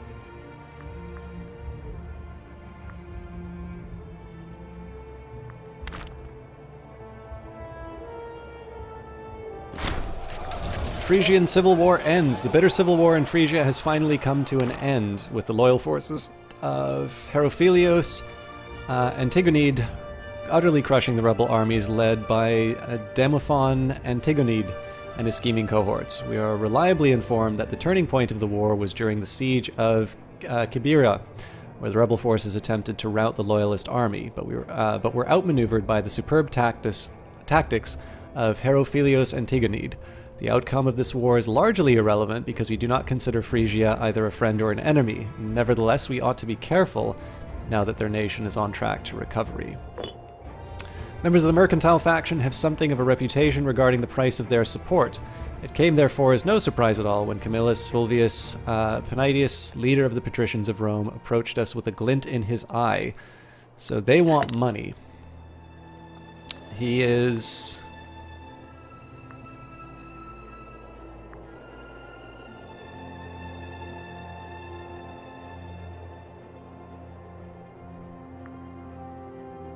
I think in this case we'll just buy them up. I hate doing this.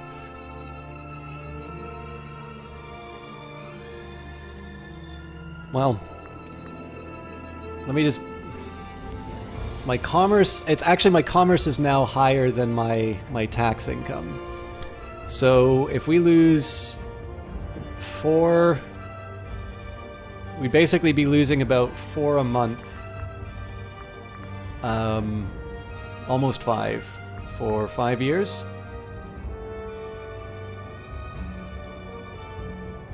I mean, this seems... It's expensive, but it's not... Yeah. We still... I mean, that's a couple of marketplaces we can't build now, but we still have enough for our... We still have enough for the...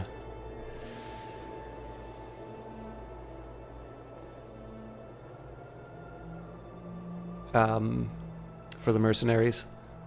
So this is a tricky one. There's a side of me that wants to do the Blessing of Jupiter to deal with the aggressive expansion change. The Blessing of Mars would make sense because I want to... you know, I'm going to be going to war relatively soon. We don't really need the money right now. I mean, we always need money, but I bought them off specifically to be able to keep the income going well. I actually think the aggressive expansion change, you know, 1825 days of 0.05, that'll add up. The only other argument would be for the national manpower, because we're getting about 1,000 a month. Actually, that's a really good... It's a really good yardstick, so... So this will be ready in a month. Rebellion comes up in 9. So we'll just be at full strength in time for the rebellion. In that case, we will do the Blessing of Jupiter. The god of heavens blesses our advances on the battlefield, justifying our cause with his presence. With the deity siding with our cause, our battle-tired people are sure to be ready to pick up the tools of war once more. Though he was the youngest of his siblings, Jupiter was the only not to be eaten by his father, and eventually rose up to overthrow the old pantheon. Oh, I don't like that part of the story. As the one most capable, he was given the realm of the skies and became the foremost of the pantheon of gods. There are innumerable stories about how this deity came down to the realm of men, infatuated with one mortal or another, eventually leading to the heroes of old being born. Though he is known for his raging temper and insatiable lust, he is the most respected deity in the pantheon in most religions of the Hellenic world. Oh, you're thinking about the unrest? I don't think the unrest is tied to the rebellion, though. I think it's related to the disloyalty. Okay, well, sorry. Disloyalty is, like, related to unhappiness. But, like... I'm trying to think of the best way to explain it. Like... So, unrest will be due to unhappy pops. Actually, the governor corruption's causing one of the factors here. Like, I think what this is going to be doing for me is more about that ticking loyalty over time. So I think the amount that's going to change within 9 months, like, the fact of the matter is the rebellion will be over for the majority of time that this is running, and so my inclination is to say, let's deal with the blessing of Jupiter, get the aggressive expansion down, and that's still not going to help the rebellion at all, but what that is going to do is that's going to make sure that the remaining provinces that don't rebel are going to be getting happier over time.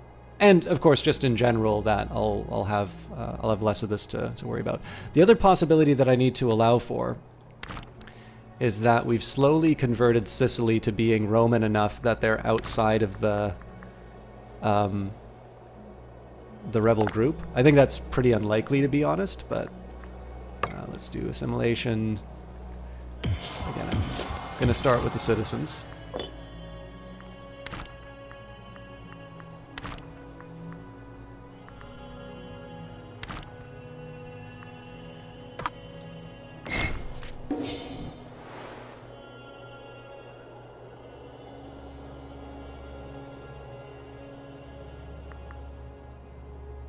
But again, in terms of our legions, this is really going to be the one I keep my eyes on. If we can get them up to full strength in time for the rebellion, then that means our overall manpower is going to be going up. And at that point, you know, we're laughing. Like, the provinces that are going to rebel, none of them are in, like, strategically difficult places. And unless they wind up with some overwhelming army, which I think is pretty unlikely... more inventions. I think the idea here is just making sure that I don't throw away manpower, which I can't afford. Okay... Diplomatic reputation is kind of tempting. My navy maintenance is actually not that high, so I either want to... It is tempting to go for another import to the capital, actually.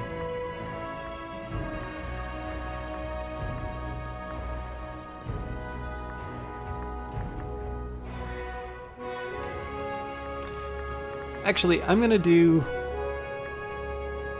No, we'll do logistics. No, I'm going to do open negotiations, and the reason for that is I'm going to try and incorporate some of these folks peaceably.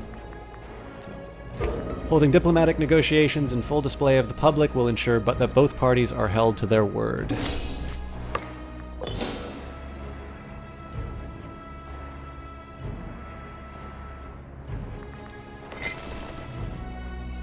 Again, 4 months. Well, actually, probably going to be just shy of what we need in terms of manpower. But if we can get the rebellion done by the end of the term for the current consul, that'll mean that I can build some nice new marketplaces. Civilization for the people who don't rebel, crucifixion for those who do. Alright, so in 2 months at 791 each month. Yeah, we're going to be just shy for the 3rd Legion. But we are apparently at positive values for the Civic advances advance. Level 4. National commerce income is up by 2.5. Monthly wages for characters are down. Good news. And presumably the rebellion starts.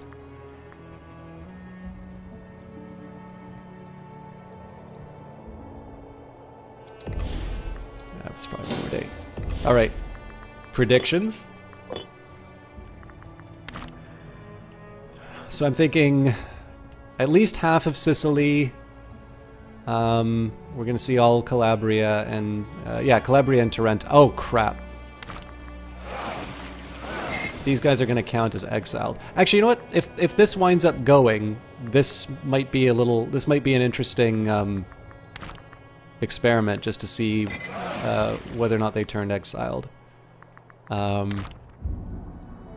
So I'm thinking these, Carthage for sure, sort of the southern part of the boot, and one in the north. Essentially what we said.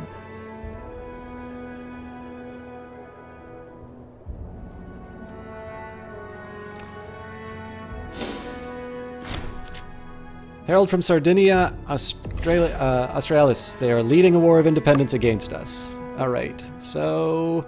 Okay, looks like half of Sicily stayed loyal. I'm a little surprised that these guys... Okay, unsurprisingly, Epirus...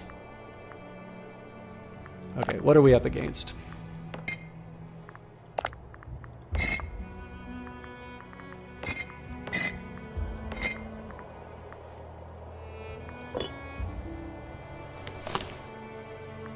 Wait. Oh, okay, I was like... Carthage just gets to go away on its own? Fair enough. So what's going to complicate this a little bit is the fact that Croton is split up... has split up the boot, so...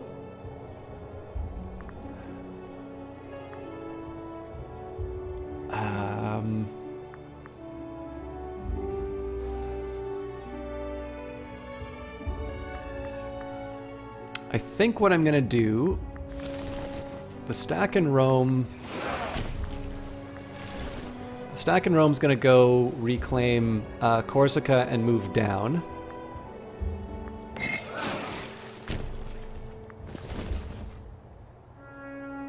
This one's going to be a total pain in the ass because it's so heavy. Oh, you know what? I need to switch these guys out.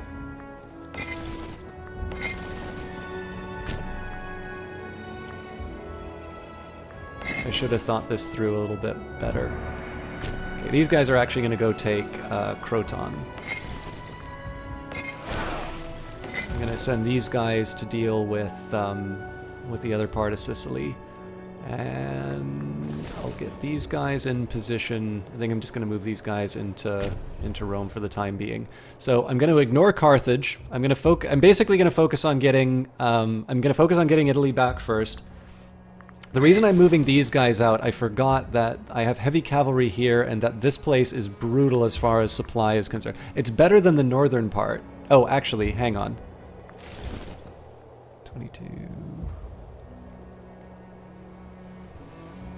The lower parts, it's okay. So you know what? I'm not going to freak out like I did before. Let's stick to the plan. I probably should have got the boats out a little bit faster.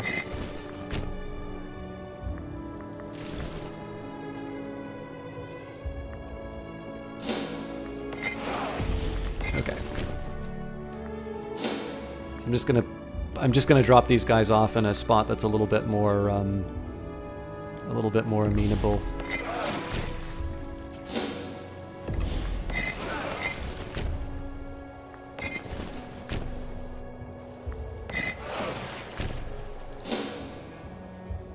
Actually, you know what?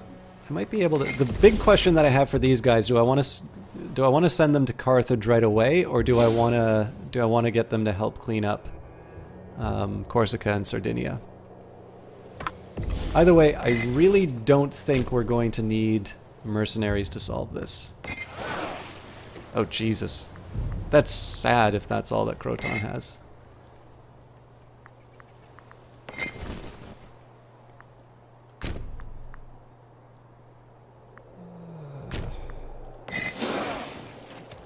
This supply limit business is pretty pretty grim. Suppose the one drawback is I am giving them opportunities to get some war score by taking these higher regions. Probably shouldn't have gone on the other side of the...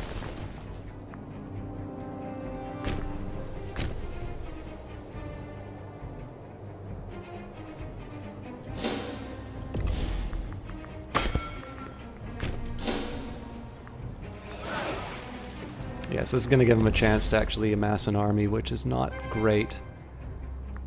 Oh.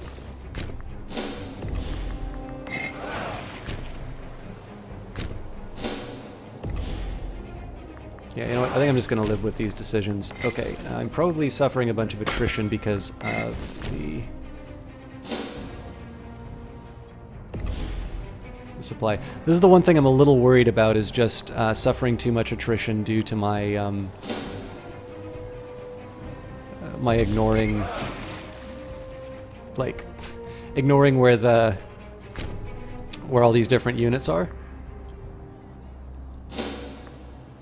Well, that changes things.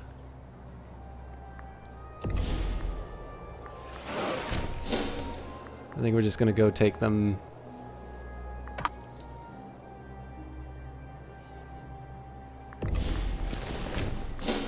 Yeah, I'm gonna suffer a ton of attrition for this, but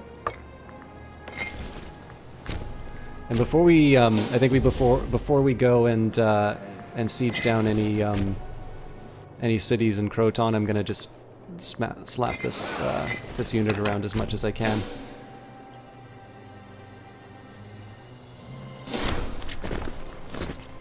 Pontius Julius Libo, in his capacity as a general, has begun using his own personal funds to augment the size of his assigned army.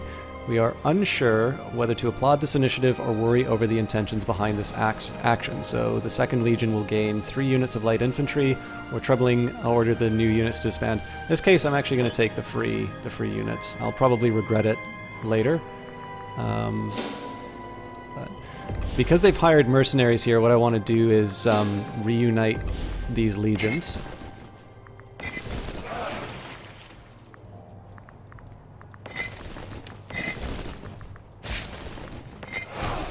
And we're gonna go take them while they've got low morale.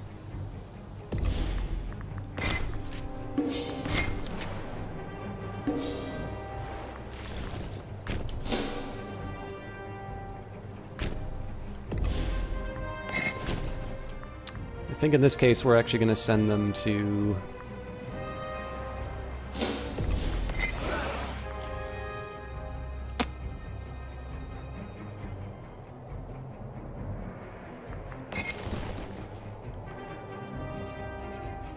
I'm kind of inclined to securing all of this.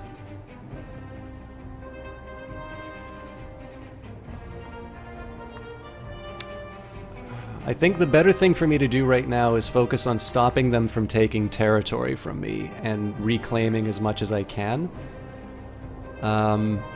So to that end, I'm going to refocus my efforts in Illyria Graecia to the north, moving down. That makes Croton and the other half of Sicily a priority. And technically, that doesn't mean that I need to focus a lot on these areas. Actually, so I suppose the other approach that I could take would be to use these units and to get them to take sort of the south and move up. I like that idea a lot because I know what's going to happen with these mercenaries is I'm gonna clobber them, and then they're going to wind up moving to the other side. So I'm actually going to use two. To my surprise, I'm going to use 2 units to secure this region. Nope, looks like they've got boats.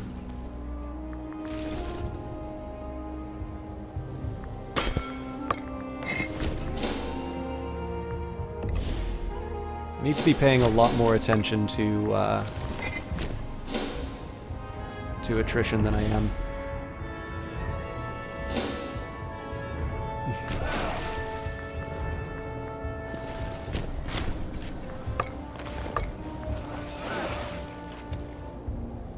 Okay, they've got triremes showing up here, so...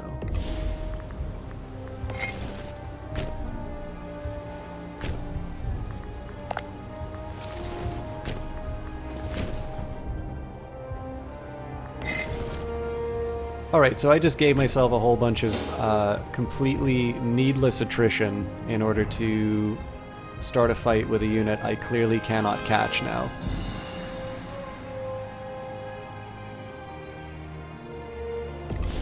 This is the kind of tactical brilliance you expect on the System Shock channel.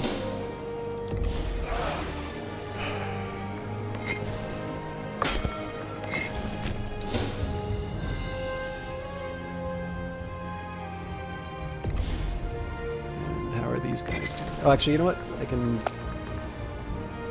can actually give these guys some objectives, so...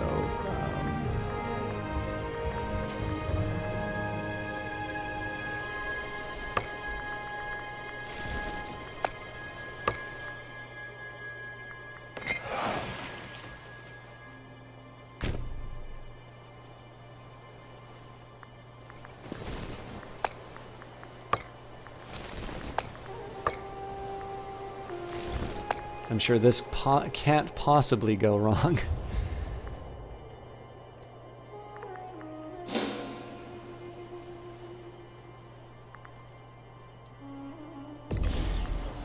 Yeah, I already don't like this.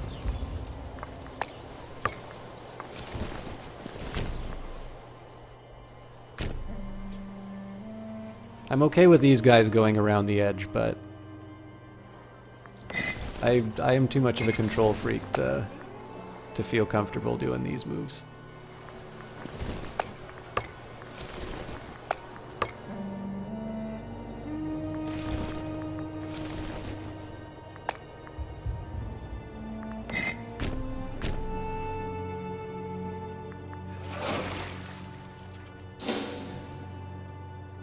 I'll just try and keep a wider view.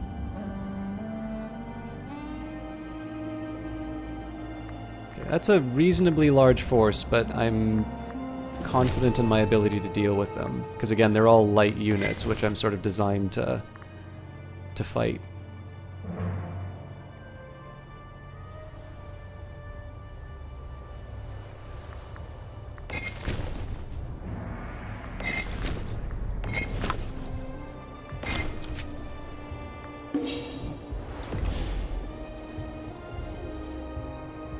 And we're still at a positive manpower, to my surprise, so...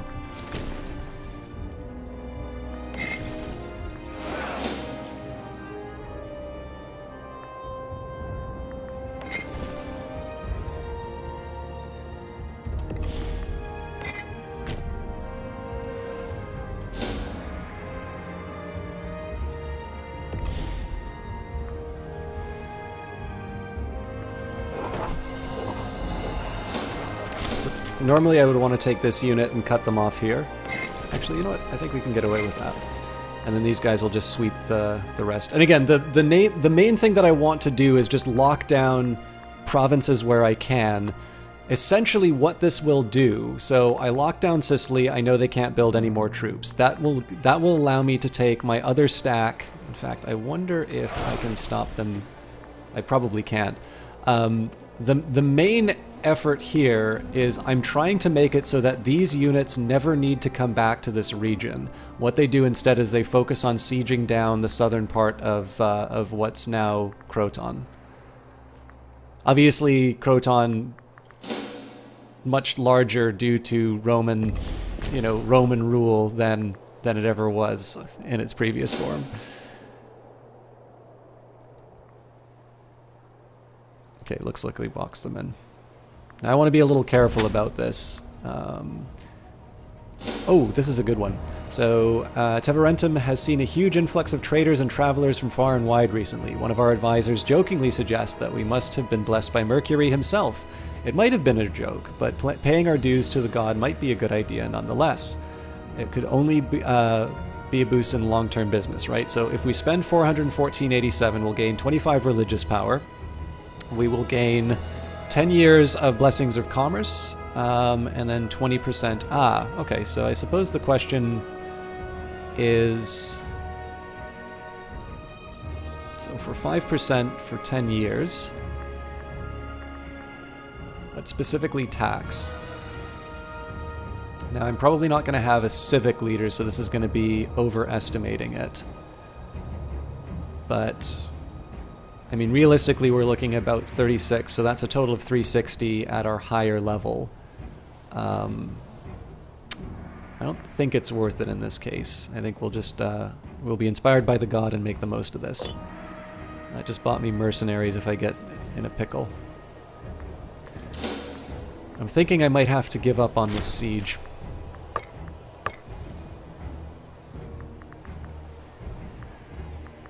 I'm curious where these guys are going.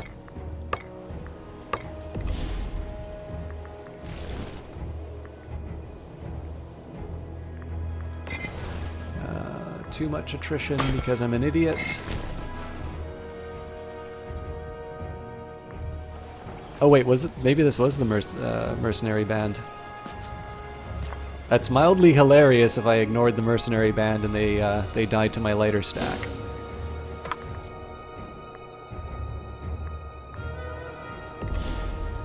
It's really hard to tell. This is a tough one to deal with, because if they're heading to the 9th Legion, they don't have a leader. If they head to Croton, the 9th Legion's probably not going to show up on time. Okay, invention time. I don't really have any of my forts being sieged, which is normally good news. So what do I want to focus on? I mean, national tax is always nice. Freeman output. Loyalty. I thought we already did humane conduct. How are my how loyal are my governors? Pretty much unimpeachable. So,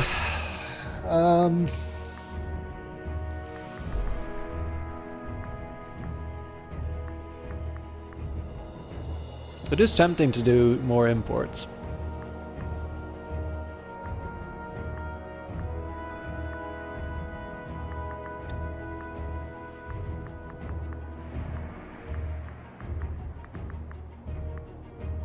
Yeah, we'll do the river barges. The needs of our capital must be served. Operating regular grain barges from the coast to the point nearest our capital will alleviate some of the burden on private traders. So let's see whether or not I get anything good from that. Nope, we have access to nothing, so that was a waste.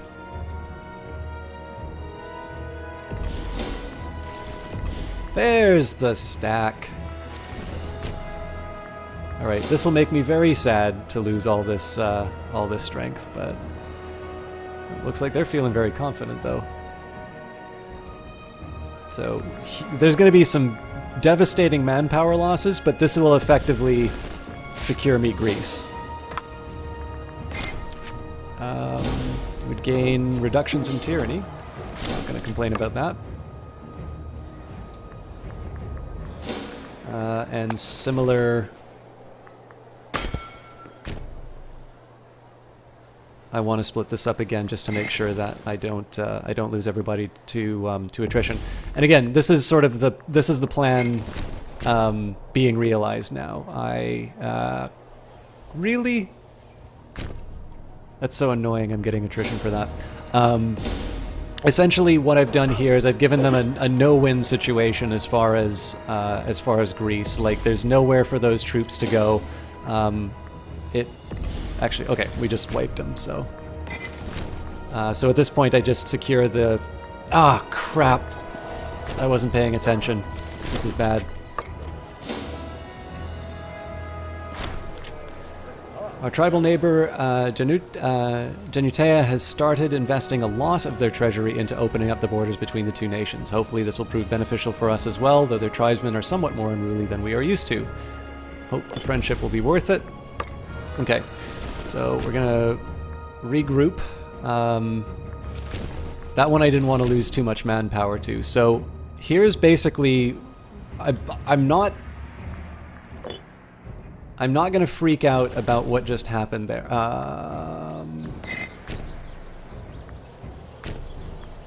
Should have been paying closer attention, but we've still got the fort being worked on, so we'll send these guys up to meet them. I'm also mildly curious, so if we sue for peace... Okay, I'm actually going to need to fight for all of this. fortunately, I'm going to be able to get a bunch of cash out of this as well. So the plan here is each region I lock down. Oh God.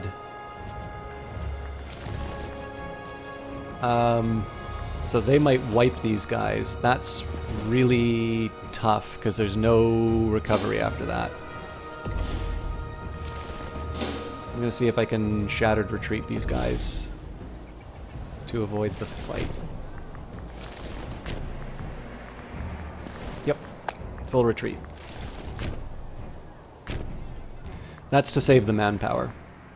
So the idea is that if I lock down Macedon, or well, what was formerly it's Epirus. Sorry, I keep referring to it as Macedon because that's where we were originally fighting. This is going to free my not just one but two 15k stacks to either put towards Croton, which turns out to be a little bit harder than I thought, or to take Sardinia, or to move on Carthage. Essentially, the idea is as I lock down these different regions, I'm going to be able to sort of reclaim these territories. So, in an ideal situation, these guys are going to be down for the count for a little while. I'm going to see if I can maybe maneuver these legions, but it's likely that I'm going to need to make them escape. That's actually why I'm not going to go for the Roman roads. I want to keep the 10 Marshal just in case I need to do a retreat like this. But essentially, this is going to free up 30 cohorts, and I can distribute them accordingly. Likewise, taking the rest of Sicily, we've got 3 more cities, it looks like. 4 more, so 1, 2, 3, 4. This is going to give me another 15,000 troops at full strength to go and take Croton. So I'm probably going to need to at least dedicate one of these groups here to replace this legion while it repairs. And then these guys are having a little bit of a tougher time of it. I'm probably also going to need to reinforce the siege here, but I'll maybe deal with that at the time. 1120. So yes, I will be able to afford this. Often credited with winning entire wars, the practice of using the military to build roads in peacetime and conflict was literally world-shaping. There's an interesting economics paper, by the way, that judges economic outcomes for regions on the basis of where the Romans built roads. I've not spent any quality time with it, but I think that's a neat idea for a paper. And again, if I can preserve manpower, I will, but I am happy to throw my weight around with the fact that I've got my 15k legions to... Where are they going?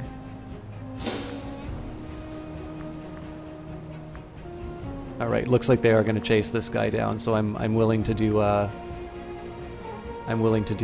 retreat if it saves me the manpower.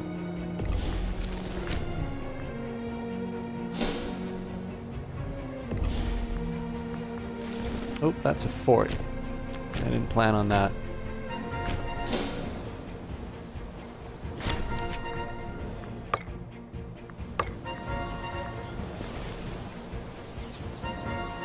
So in this case, we're just going to follow him straight through. Oh no, we're not. We're going to siege down that territory. Okay, so it looks like they do want a fight. If these guys start moving, I order the retreat. If it's only these guys, I'm gonna... Yeah, I gotta do the... Wait, who is that?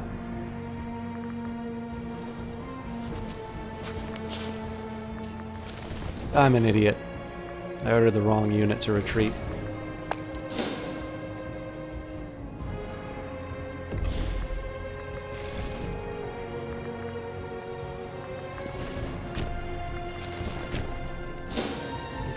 Looks like more Greeks for target practice. Alright, and this is the end of the campaign in Illyria.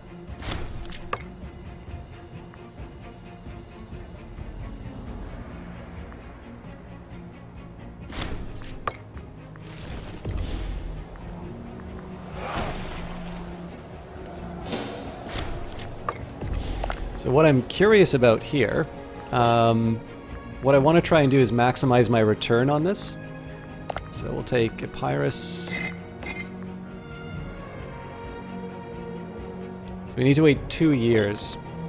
I'm actually willing to do this, though.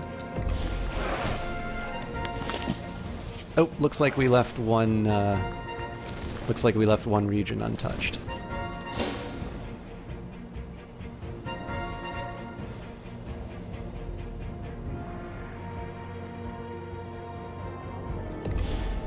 But again, the idea here. So they're getting a little bold up in Croton.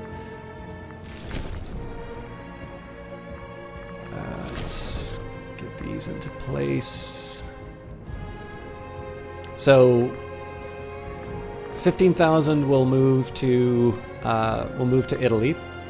I'm probably going to take the other 15 and I'm going to get them to start on Sardinia. Because at this point we're, like, once this siege is finished, we're going to basically be moving 2 legions, sort of one at the top, one at the bottom. I might even divide them into 4 so that I've got sort of people taking the rim like this. How you doing, Profaner Hund? Yeah, so the funny thing about all this is Croton's actually my big headache.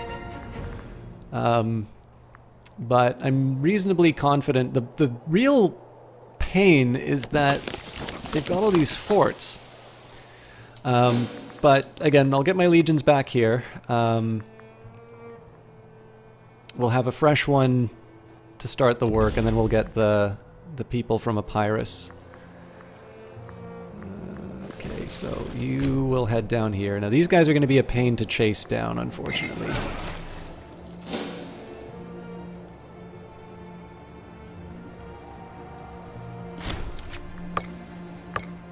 But I can't have it all, so we'll...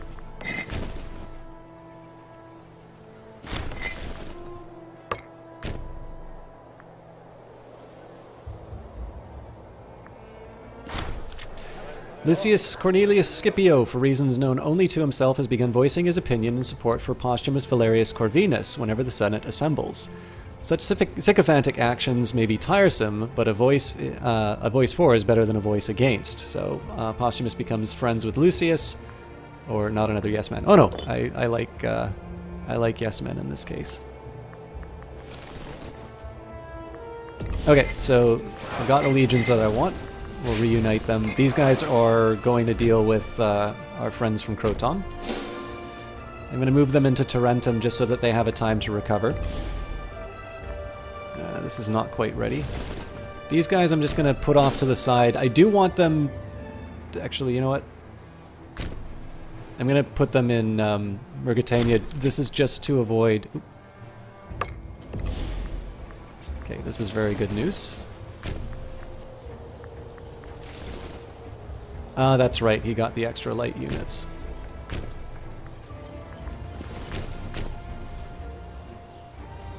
Another fort.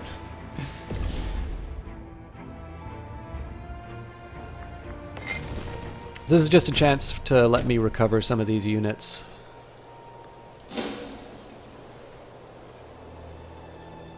Looks like they're uniting everybody.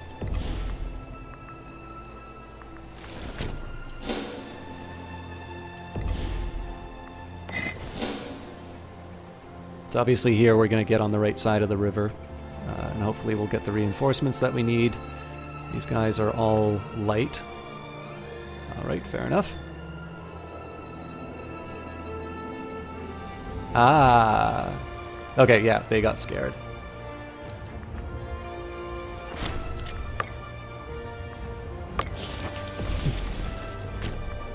Where are you going? That is a frightening number. Okay, let's take a quick look. Where's the morale at? It seems like they're okay. Screw it. I don't actually believe this number. 2 level 6 generals, my legions are stronger than theirs.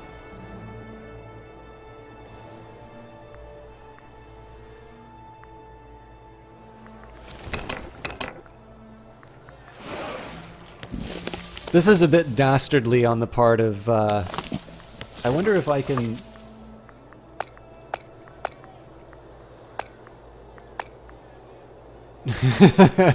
So they don't like me. They don't like me, therefore they're going to house these troops. This is going to keep me from being able to move my legions. Okay, maintenance costs, supply limits, pirate spawn chance, national taxes. In this case I'm actually going to do fighting season just because supply limits are a bit of a problem for me. So knowledge of the weather, climate, and seasonal patterns is vital when raising armies and waging war by paying attention to these signs. Sorry, we can better prepare our forces. And sorry, Toshiro had a question about...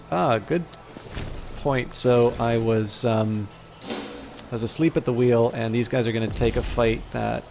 It says that they're not going to be able to win. I think they will. It's going to be close, but hopefully the allies emerge.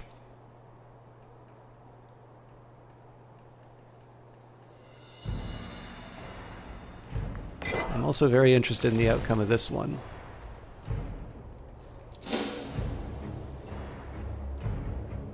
We might lose. We're definitely losing. This one we're winning, though.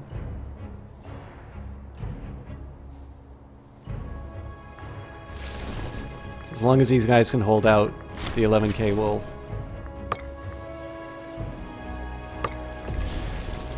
Okay, so this is good news. Now, what I want to focus on here, I want to chase these guys down and nail them to crosses as soon as possible. I don't want any possibility of them being able to make these maneuvers. Regrettably, I wasn't paying attention to my manpower. So one thing I do want to start doing with these regions is taking care of the coastal... I want to take care of the ports just because it's really annoying to have to deal with these ships. I'm willing to guess... Oh, we can actually park everybody on this island. So again, it would be nice if I could... It'd be nice if I could take these guys out, but that's not happening, so we'll go for second best. Let's see if we can... Actually, you know what? I think in this case we'll hunt the fleets. So these guys, we're going to chase them down. And then we'll focus on claiming Croton. I actually have 3 legions focusing on Croton, which is not how I was planning on having that go. But let's see whether or not the good guys show up in time. How do you win? Lots of ways, but generally. So it's really war score that will determine it. One of the things that I'm kind of... So one of the big challenges I have is because this is a rebellion, I actually need to... I need to take the land... Why is it...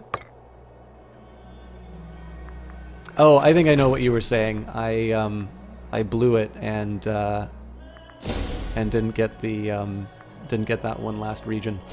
So essentially, there's 2 things that I need to do to win out the... Hey, the good guys showed up in time. Oh, but they've got a big stack coming to get me. And they actually have they have heavy infantry. This could very well be one that we lose and lose badly. Led by Hannibal. Anyway, sorry. So what we need to do... So one thing that will get me through is war score. But on top of war score, I actually, for this case, I need to actually lay claim to the territory. And then once you get past a certain level of war score, you can either force a peace or you can negotiate with them to say, hey, you need to give me a bunch of money in order to do this. Is there a war goal? So in this case, rebellion against Rome, show superiority. Accumulating more than 10 war score from one battles will grant you a ticking war score. But this is a really interesting thing about how rebellions work in this, is that apparently declaring independence is sufficient for sort of that recognition. I'm really curious how this battle's gonna go. We do have a better commander. but our morale is... Okay, fortunately we have a superior tactic. Still not enough. We might need to redirect troops.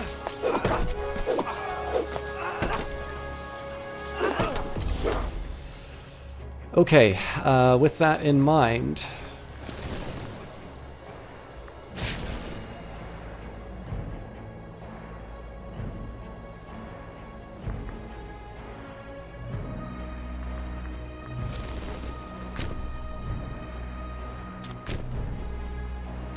I'm gonna chase these guys back.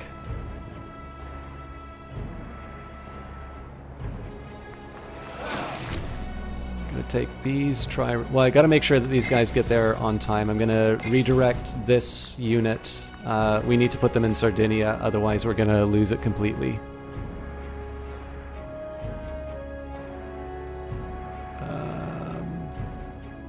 I'm curious if there's a way that I can actually blockade their access. I don't think I have any ships for that job, though.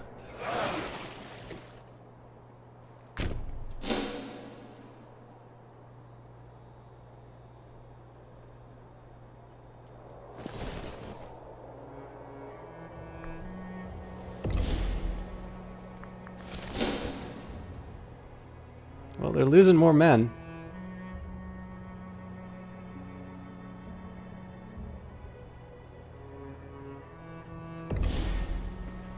It's a really tough question as to whether or not I want to order the retreat or try and hold on to it, because these guys are obviously going to be out of commission for the rest of the war. There's just I just don't have the manpower to make it recover, and I need to keep that in mind for my remaining battles.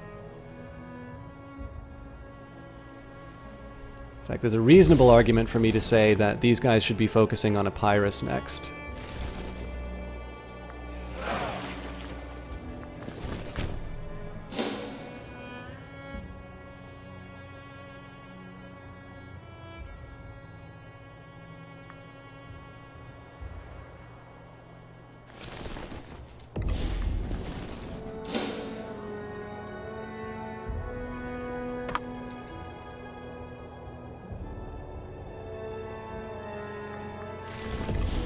Where are they headed?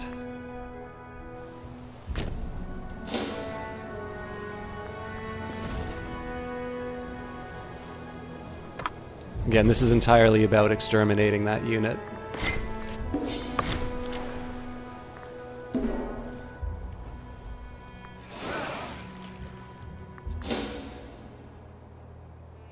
Wow, these guys really found some gas in the tank. There was a couple of really good rounds there. I don't think it's going to be enough, but they've probably bought us enough time to be able to exact our revenge. We're defeated. We lost 8,000 and killed 10,000 of theirs. Unfortunately, this will have some consequences on my manpower. The real dilemma is going to be taking Carthage at this point.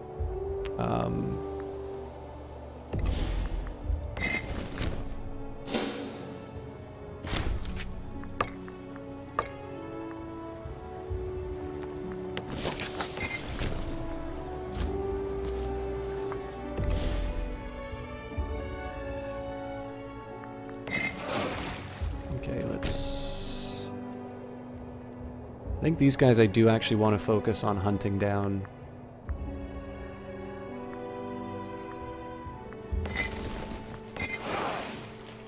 Okay, these guys will... No, actually these guys will hold position. I'm gonna get these guys to go hunt other ships. These guys will wind up babysitting Epirus. And then these guys will come back into the fight. Either we send them to Carthage. I'm curious what kind of navy they've got. They only have 2, so there might actually be some serious manpower behind this.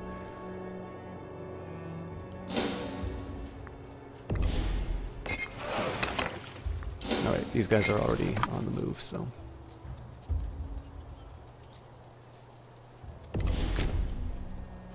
Ugh. I think like we just need to do the siege. This is the worst possible way I could have done this siege.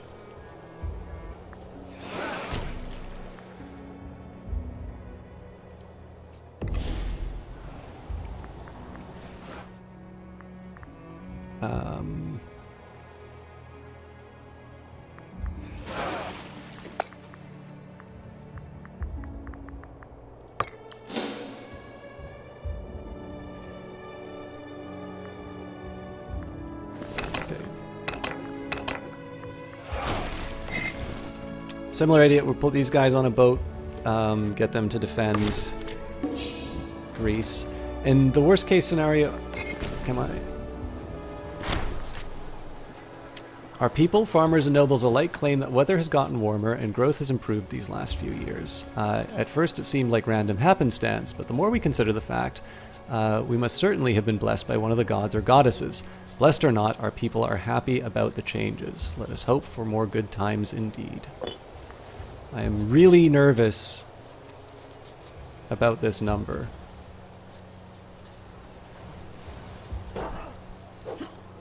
I'm also convinced that we're going to win. Oh, did we ever? That was a much needed... Okay, this is a little weird that they can't get on the boat.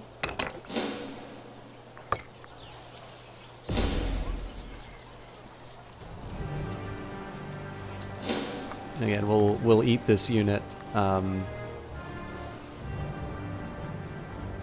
It'll hurt the manpower, but obviously it's for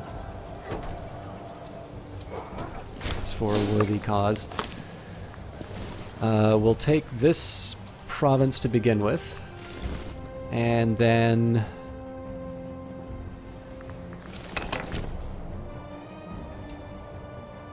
again, I kind of need to focus on Croton. Okay, let me think a little bit about the position of my legions. These guys are going to go to Epirus. These guys are going to go to Sardinia. These guys will continue to siege in Sardinia, but I need to be careful.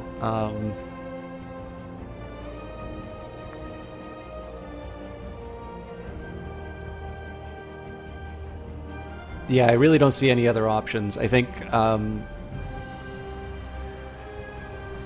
might want to rush the forts in Croton.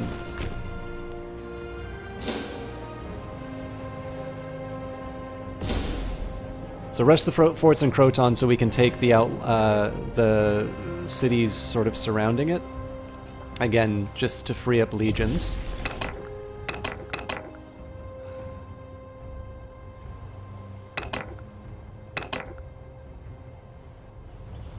I really don't get why these guys aren't able to get on a boat, but this is worrying me.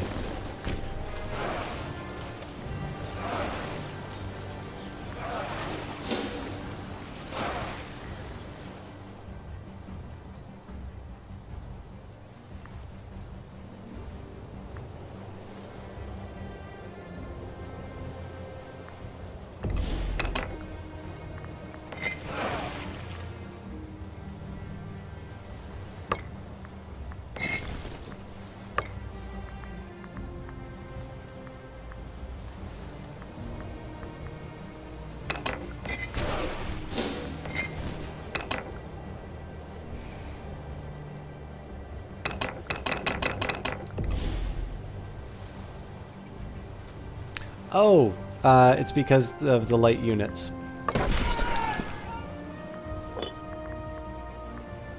Of course one of them is loyal.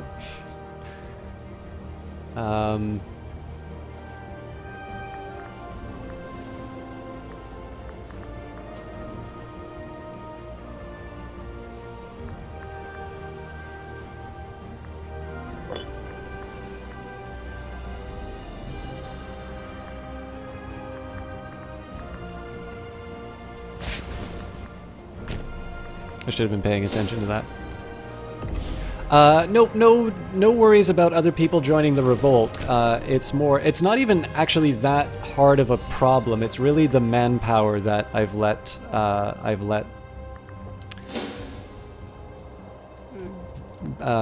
be neglected for too long. So as long as I can get a sizable force in the southern part of Sardinia, I should be able to take care of this. Camillus Fulvius Curvus has sent word that they've fallen ill. Perhaps if he's wealthy enough, he will seek treatment of his own volition. Otherwise, we could always step in if his condition worsens. The big thing here is that I also have mercenaries available as an outside option. I'm just trying to avoid it. I can't believe I let them slip by. I'm just going to send the Legion up to deal with them. But I'd love to let the AI do the decisions, but I just doesn't feel right. Let's go for... I'm actually okay for money right now, so let's try and do things that'll make people happy. We'll do open religion. Many religious cults would enshrine a constitution of equality, remaining open to all comers regardless of class. This is, of course, nonsense because we're going to convert everybody, but it's a nice illusion. How can you tell if an army or a unit is loyal or disloyal to a character? So there's a little hand here that says loyal to Pontius Julius Libo. The important thing here is that they can be loyal units. So if right now these people are loyal to this general and they are under his command, which is why they won't move out, I could remove him as a general, I could assign him to another legion. These units would still be loyal to him, so if there's a rebellion that emerges and he decides to, participate in a civil war against me, those legions will operate in his, sort of in his name. But it's also unlikely that that would actually happen. Manius Curii, and you also get a discount for those legions because the general is paying for them. Manius Curii Dentatus, a man of sound reputation, and Lucius Sergius, a nobleman of great virtue, have recently started to spar furiously whilst attending the Senate. Such behavior is unbecoming of these people of stature. However, we have been called upon to take a side in this latest conflict. So we can side with Manius, gain 10 loyalty, Lucius will lose 20. Side with Lucius, Posthumus becomes friends with Lucius, and again the other side, or tell both to stop bickering. I gain popularity at the expense of loyalty of both, so...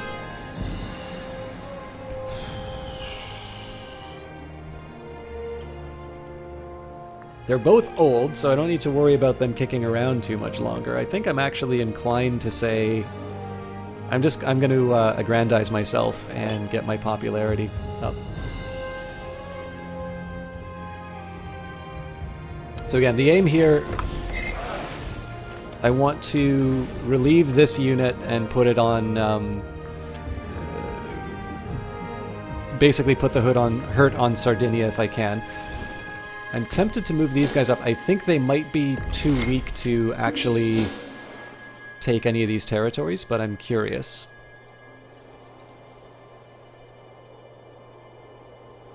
And again, we've almost secured Croton. As soon as that happens, I'm going to have another batch of legions which I can put into Sardinia. I think Sardinia is going to be sort of the heart of this whole fight.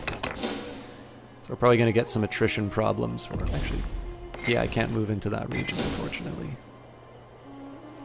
I will eventually reunite this guy with his remaining cohorts, but for the time being, I'm going to let it be. We are at a numerical disadvantage, but of course it's archers and light infantry against basically a unit designed to destroy that kind of stuff, so...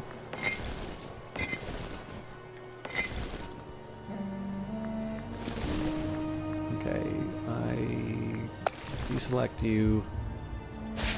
This is the full strength. And again, these guys are... The thing that potentially worries me is if the big stack from Sardinia shows up here again.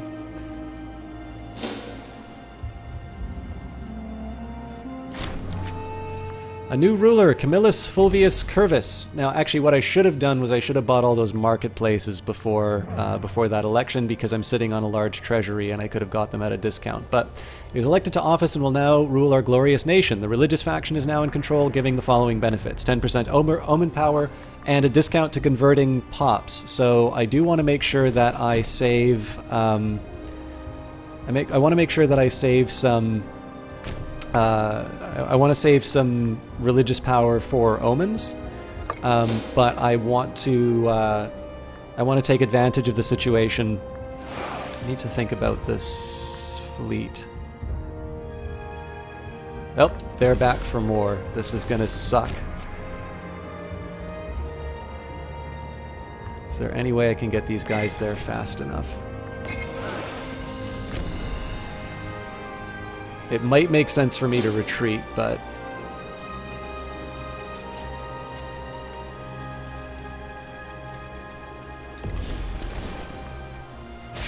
what are we up against?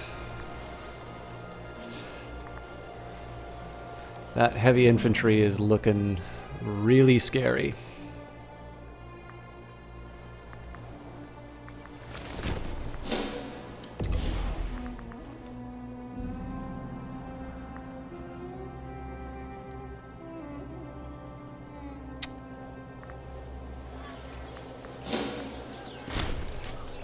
Okay, Siege of Croton is won. That's great news. I might even be tempted to dedicate these guys to Sardinia, but I think what I should do is I should eliminate their unit generation, and then we'll focus on the next bit. They're going to add another 6,000 units, including heavy infantry. I don't know if we're going to be able to survive this. We're doing all right at the start, though.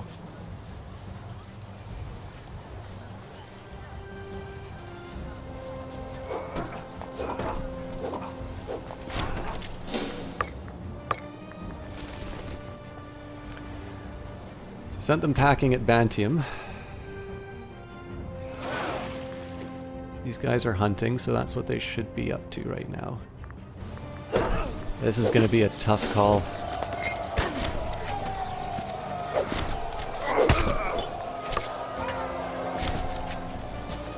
Okay, so the Siege of Oblia. Oh, yeah, so...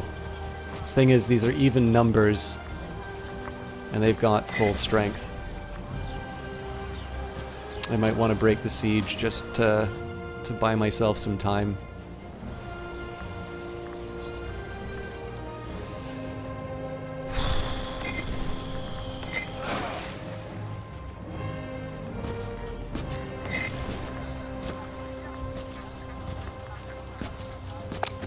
Lord of the Retreat.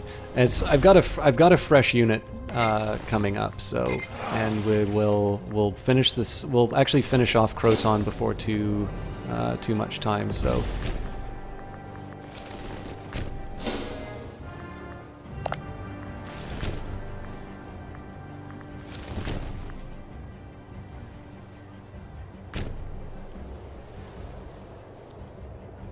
also I forgot. So we've got. So I can also get these legions back for the following. So I'm going to sue for separate pieces from each of these regions here.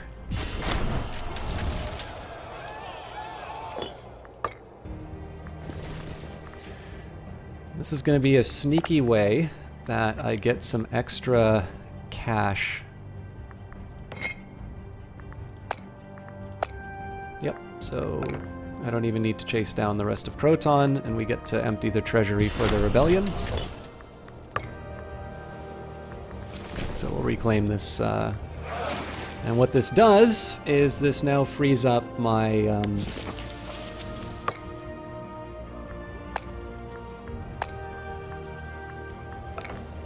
this now frees up all of my units to focus on Sardinia and Carthage.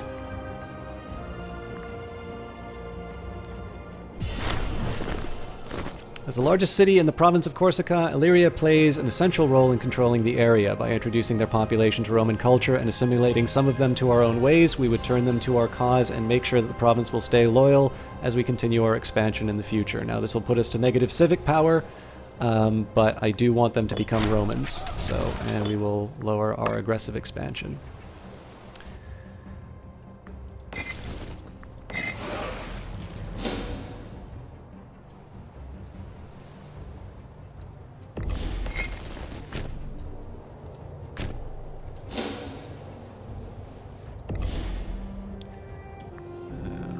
So,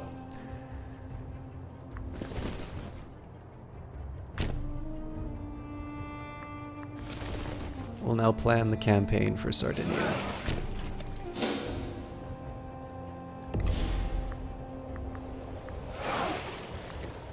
I don't know if they're able to cross because of this unit here. I'm going to switch around. I'm just going to keep them for the sake of... Oh, I keep forgetting to assign governors. Because I have a feeling there's going to be some angry families about losing those governorships. Okay, so the Decii, Fabii, the Valerii. Valerii, I actually want to make sure that they're taken care of, so...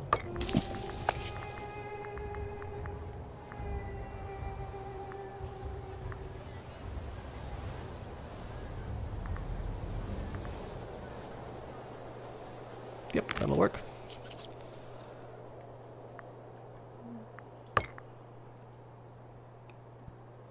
And unless this guy decides he doesn't want to be populous anymore, he's not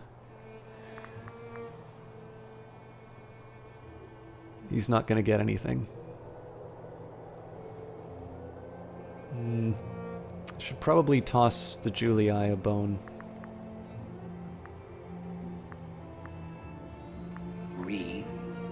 For lack of a better word. Paxelia Bones, thank you very much for the donation. Enjoying the stream and thoughtful commentary. Keep it up. That's extremely kind of you. I actually thought I was doing less commentary than before, so that is a really nice pick-me-up that you just gave me. Thank you very much for that.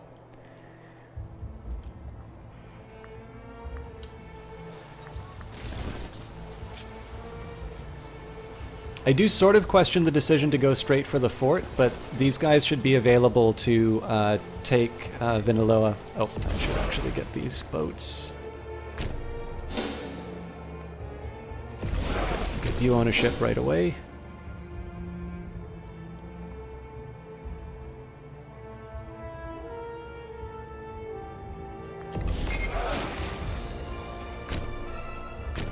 So we're going to have one full strength legion on the right, one full strength legion on the left. Normally I would actually put them in the south, but the thing is that that force with the nine heavy infantry is a serious problem. So instead I'm going to focus on certainty.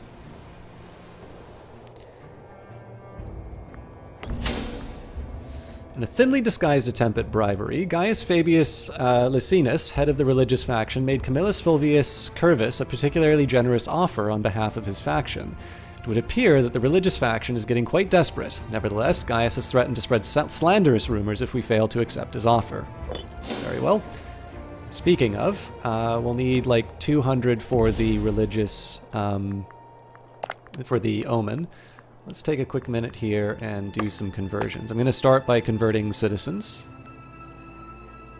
Oh, interesting. So it looks like a lot of... This is probably not the best use of those points, to be honest.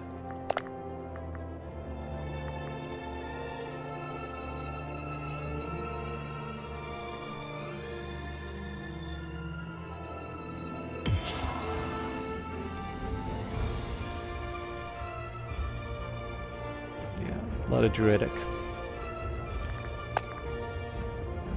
Let's focus on maybe some of the areas that are more prone to rebellion.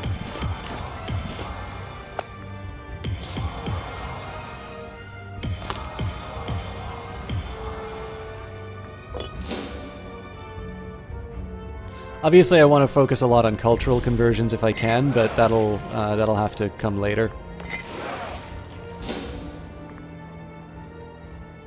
So the new plan is this. I do want to capture forts where I can. So that's going to be what the large stack is for. These guys are going to be an insurance policy on the left-hand side of the map. I want to make sure that they don't suffer too much attrition. Next thing that's going to happen is I'm going to bring this legion back. We'll reunite them with their with their light. Actually, it looks like the light got lost. Nope, here they are. So we'll adjust the composition a little bit. We'll take out those archers and light infantry. We'll reunite him with his loyal units.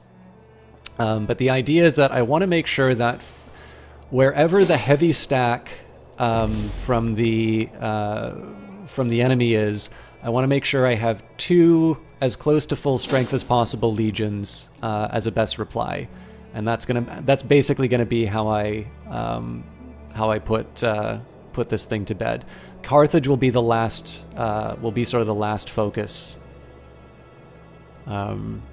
Ostensibly because I want to try and get my manpower up for some of these legions.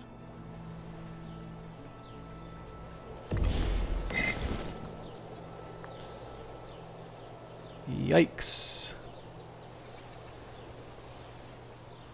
So they're all above the supply limit. My answer to that will be I'll split them in half.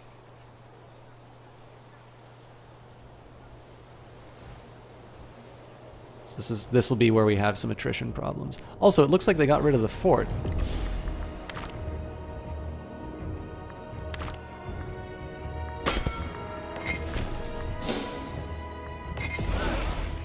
So one thing I'm going to do is just take a quick swing by Carthage to see what they have on the menu.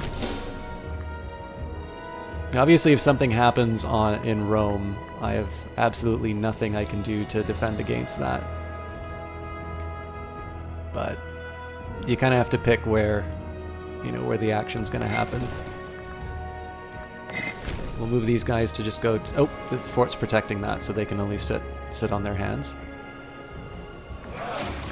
Okay, so I don't see any units in this area. It doesn't mean that they don't have them, but it may be that they've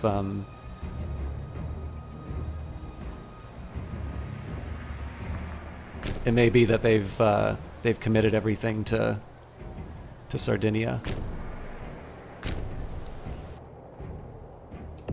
Okay, so it looks like these guys want to fight. They're locked in, so we're gonna bring the rest of the Legion to bear.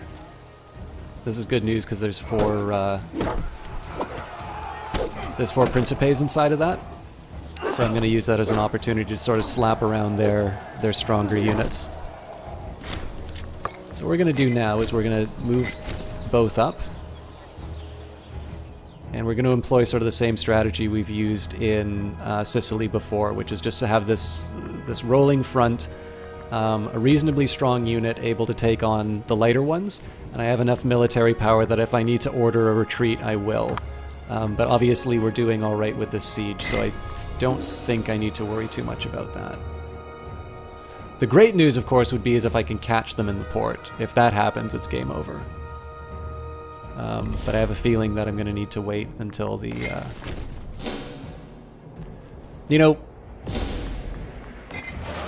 this is probably a little too bold.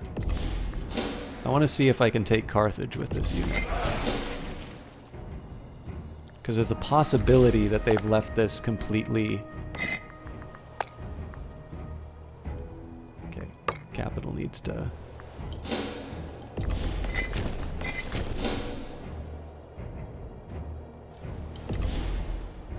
Oh, yeah.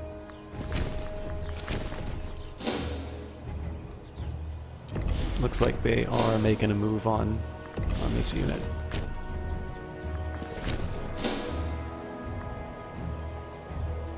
Okay, so they're going to turn around and cause trouble up there. Nice. I think we can knock them out of the war now.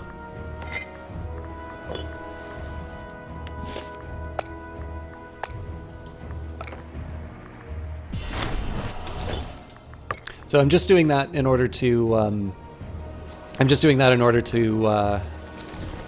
to get the aggressive expansion down. One of the small ironies of this rebellion, which was brought on by aggressive expansion, is that obviously there's been a lot of time that this has taken, but I'm also able to reduce it by half a point each time that I put the elites to the sword. And so one side effect has been that I think there were like 4 or 5 different nations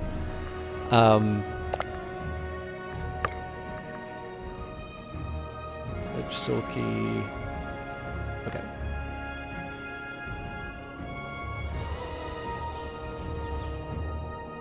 I'm just getting an idea of what I need to take to be able to finish this. So part of the irony is I've probably lost like 2 or 3 points of aggressive expansion just for crushing this rebellion. Now if Carthage is hiding some units, I'm going to find out really quick.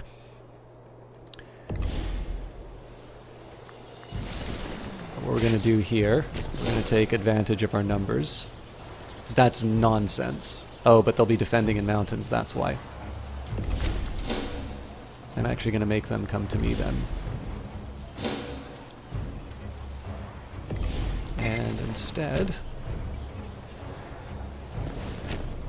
I think we're going to... No, we really do need to seal the deal with them, so...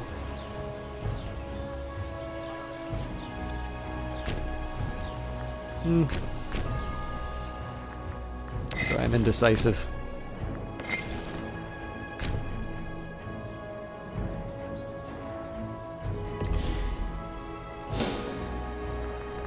Carthage is a... It doesn't have a fort?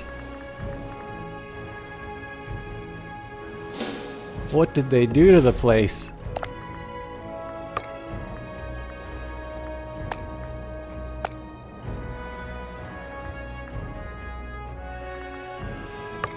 Spooky. Alright then, so what's the next capital I need to take?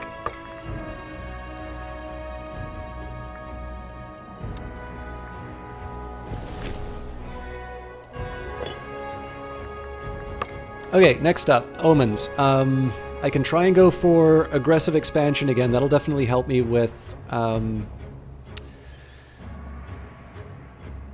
outrage. Yeah, I'm gonna go for it. I mean, it's nice to have the national manpower that will actually raise the proportion that'll be going up, but in this case, I think this will also have some diplomatic benefits. So it's hard to pass up at the moment. But it seems pretty clear to me at this point that as long as we take this region... So the thing about the manpower is that it caps my maximum. So the argument that I've got is that... just a second.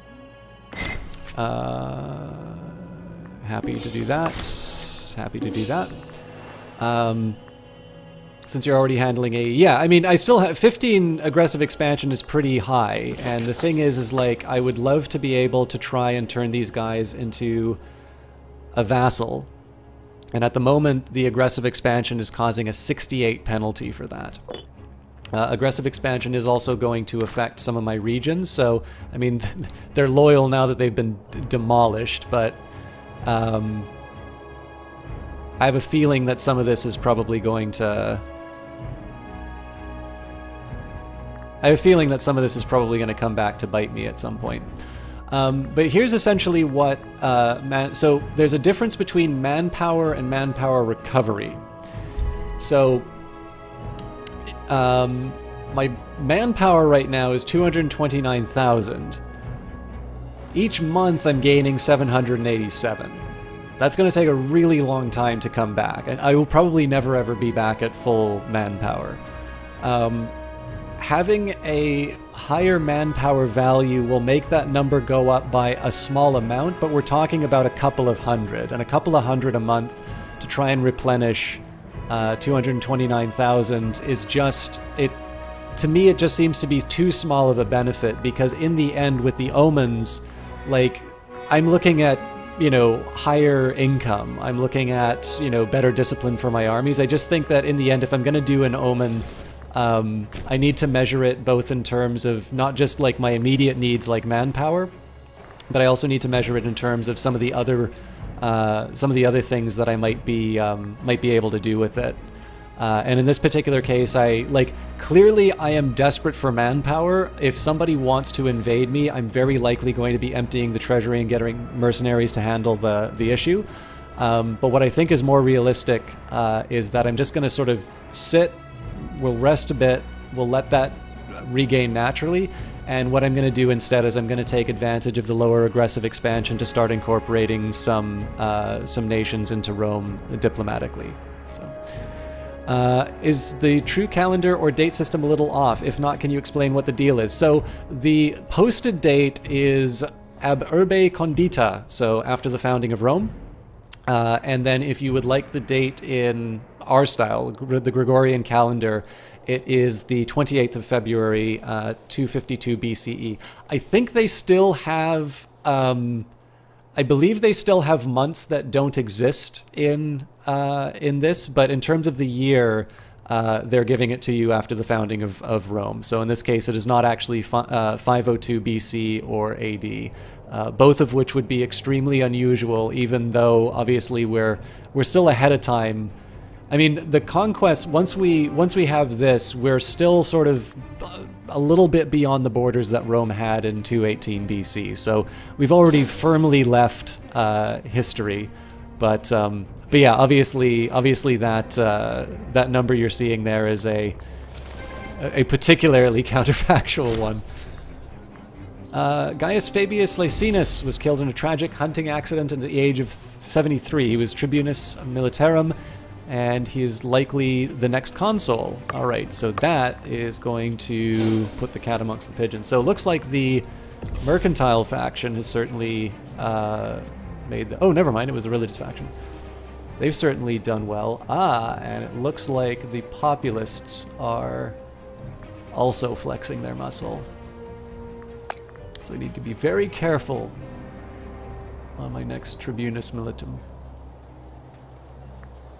I'd love to take some of these good generals, but seeing as I'm basically blacklisting any populists, we'll see if I can make influential families happy. My guess is probably no, because of course the Fabii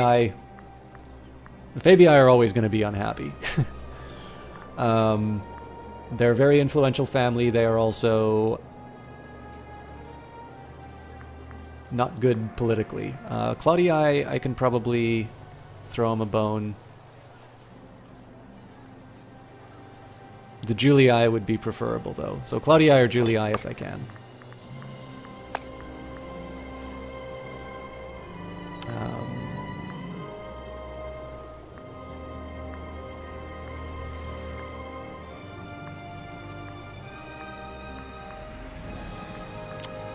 And he's a populist in addition to being terrible at the job. Okay, so I'm not willing to skimp too much on this. So I'm almost certainly going to have big. I'm almost certainly going to have big populist problems due to the disrespect I'm showing some of these families. But this does affect the discipline of my troops, so I don't want that just to be given up to nepotism. TC Armid says, if you put it that way, that makes sense. It's interesting to see you view the long term and not necessarily short term. Some people would choose short term goals over long term, so it's great to see differing play styles. Yeah, TC Armid, and I mean that's true. So normally around this time I would be playing Stellaris. And one of the things that I always keep repeating on Stellaris is that my decision making is usually on like a 10 and 15 year time horizon. And that just happens, like, that's honestly just, that's a me being me thing. I'm not even gonna try and argue that it's the right way to play so much as it's just I'm sort of wired to think that way, and it's something that's wound up working reasonably well for me. So, for instance, in here, the fact that, like, I guess the biggest thing that I sit down and say, it's like, okay, sure, I can get a little bit of a bonus towards manpower, but realistically, what is that going to get me? Like, even if we were to get, say, I don't know, 200 more a month, that's going to translate, sure, into a couple of thousand. But what will that get me realistically if I want to go and invade other regions? Well, I mean, that'll get me an extra battle. And I'm just sort of in this stage right now where I'm probably if I'm gonna be engaging in conquest, it's gonna be big conquests. And as a result, I want to try and build my strategies around that. And so I mean, first of all, there's no rule saying that I have to expand. Obviously, because I'm a proper Roman, I will, I will expand. But in more realistic terms, really what I'm doing here is saying that expansion, if I choose to pursue it, will come through diplomatic means, and I'm sort of building myself up in order to accomplish that. And you can see that reflected in the choice on aggressive expansion. Like, my happiness will be affected by that. My diplomatic reputation will be affected by that. It's just sort of, I never I really, especially for Paradox games, I never like presenting things as like, quote unquote, the choice. But it's sort of a chain of reasoning that I think it makes me a little conservative in certain plays, but it does, in general, it allows me to prepare for the eventualities that become learning experiences. So I didn't know how rebellion mechanics worked, and our original decision for this was, okay, we're going to position our legions in such a way that we can move to the rebellion spots rather than put them on the rebellion spots. Did that work out? I had a little bit of miscalculation. It probably would have been better for me to focus on Croton because they were just capable of getting so many units. I also should have considered that any regions that I didn't put immediate pressure on, they would have been building more units, and as a result, they would have become a bigger problem. Also, another thing that I could have been factoring in would be the trade goods. So one thing I might have wanted to do would be to focus on iron and say, okay, realistically, who's going to have access to iron? Well, what's the one place that's caused me the most problem? Sardinia, because they have iron mines. They are able to build heavy infantry. What was one of the easiest people for me to deal with? Sicily, because they didn't have any iron.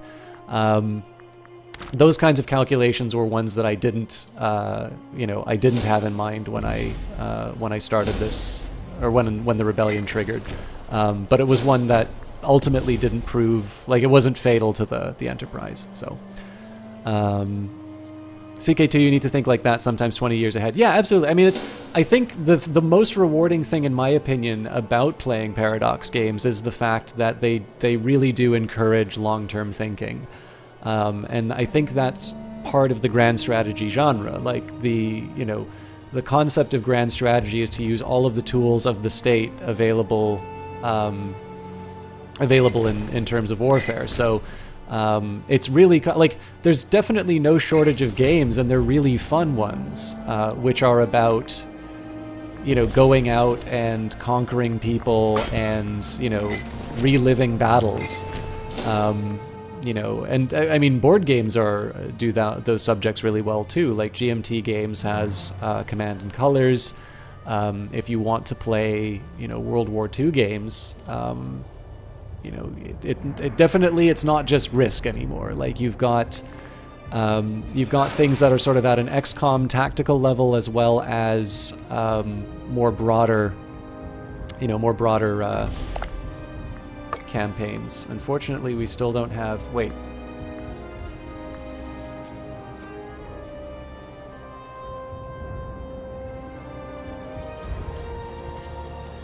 Looks like I miscalculated.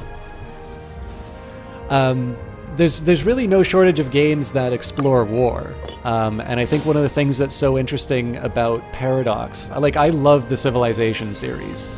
Can't get enough of it, really. But one of the things that I always find interesting about my experience with Civilization is that I consider my history games to be... Ooh. Well, that was unexpected. And I'm not equipped to deal with that. The Paradox games have let me think in a more rewarding way about some of the events being portrayed. I think the thing that really makes these worth playing, in my opinion, is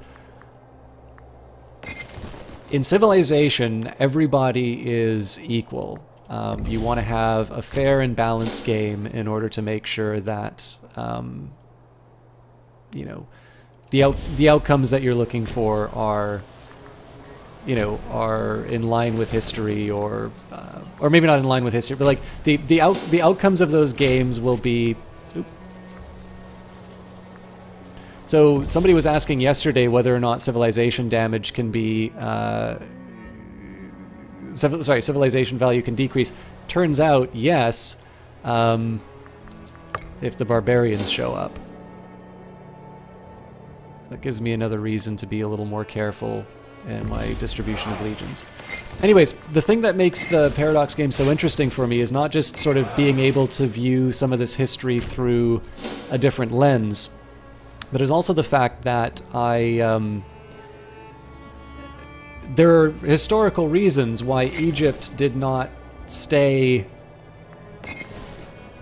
the way that it was. Like, there's a reason why Egypt, quote unquote, lost the great game of civilization that was being played in history, and why other places sort of came to take its place. And I just find that an interesting perspective, which is more apparent inside of the Paradox games, because obviously the Paradox games have no problems whatsoever about unbalanced starts. If you want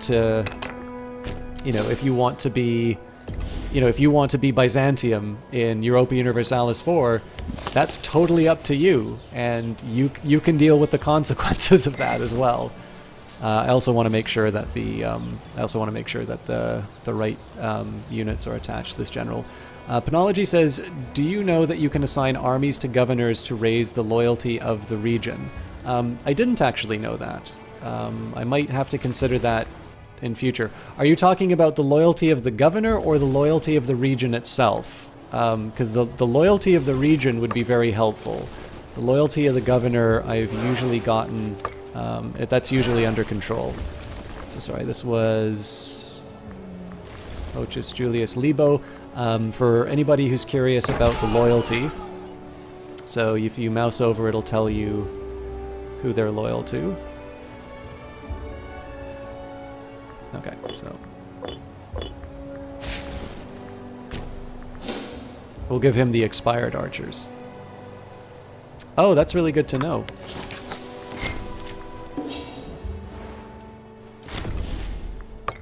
Okay, so this normally would have been the end, but...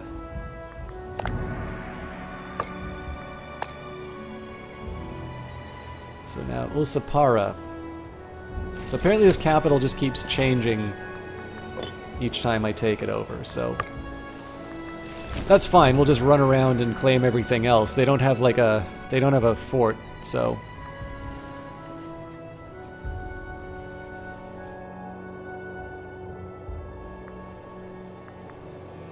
Yeah, well, this is the first barbarian that's appeared, so it was a surprise to say the least.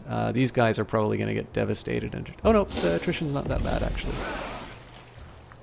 Okay, invention time. I can raise money through reducing the cost of my armies. That's actually the funny thing now. It's possible we'll get to a point where I'm spending... It's actually cheaper for me to reduce the costs of armies rather than change my income. But we're definitely not at that level now.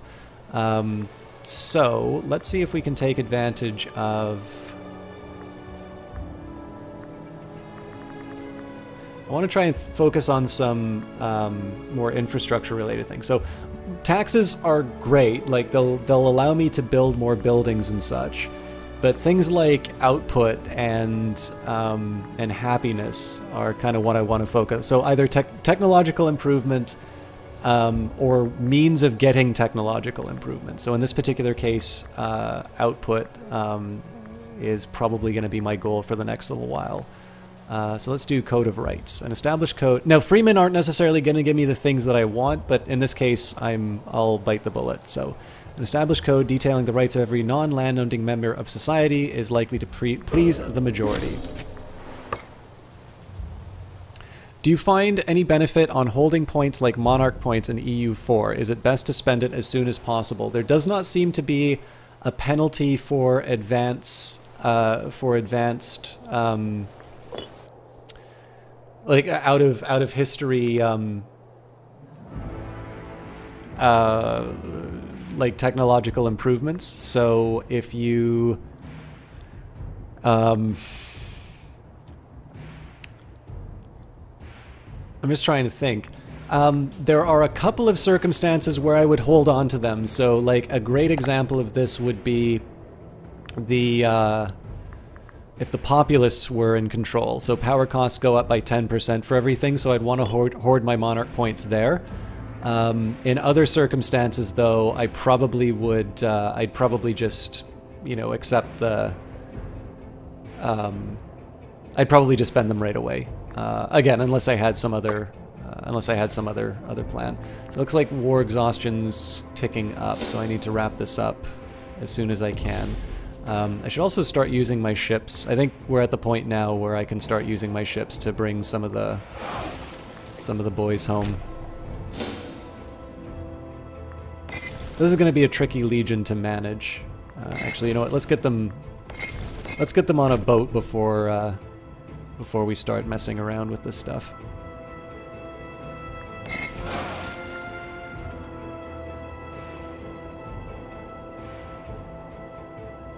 I might even leave this this unit separate.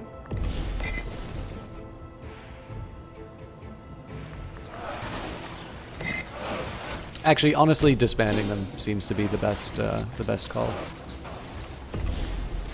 I don't really need the light infantry. I just more did it so I could have some more bodies to throw in the.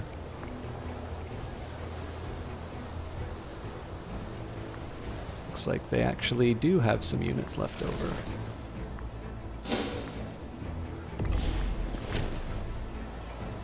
I kind of wonder where they came from.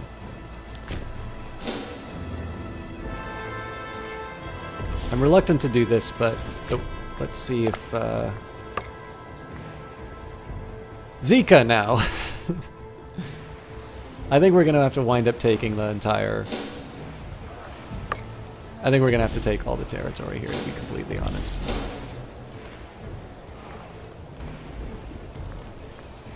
This can't be true.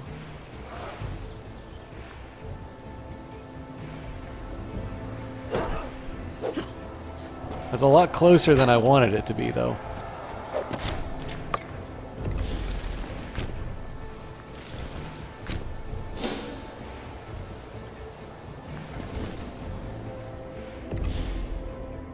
Okay, let's get these guys. I think I'm going to get all these guys back on the boot. I don't really need Legion here. I mean, we might worry about loyalty, but as it turns out, everybody's sort of on the uptick, so... Anyways, you know, EU4 had some strategies where you'd save due to ahead of time penalties and other penalties. Yes, and I know in... one of the things about Europa now is that you have an innovation stat, which will... so if you do... So in EU4, there can actually be a situation where it's desirable to...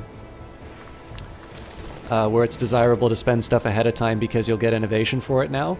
But you're absolutely right. I'm familiar with the strategy. I think one of the biggest things, I think if you were to have one game that is most comparable to Imperator Rome, it would be Europa Universalis, and this is most likely due to the fact that I think they're both originally designed by Johan Andersen.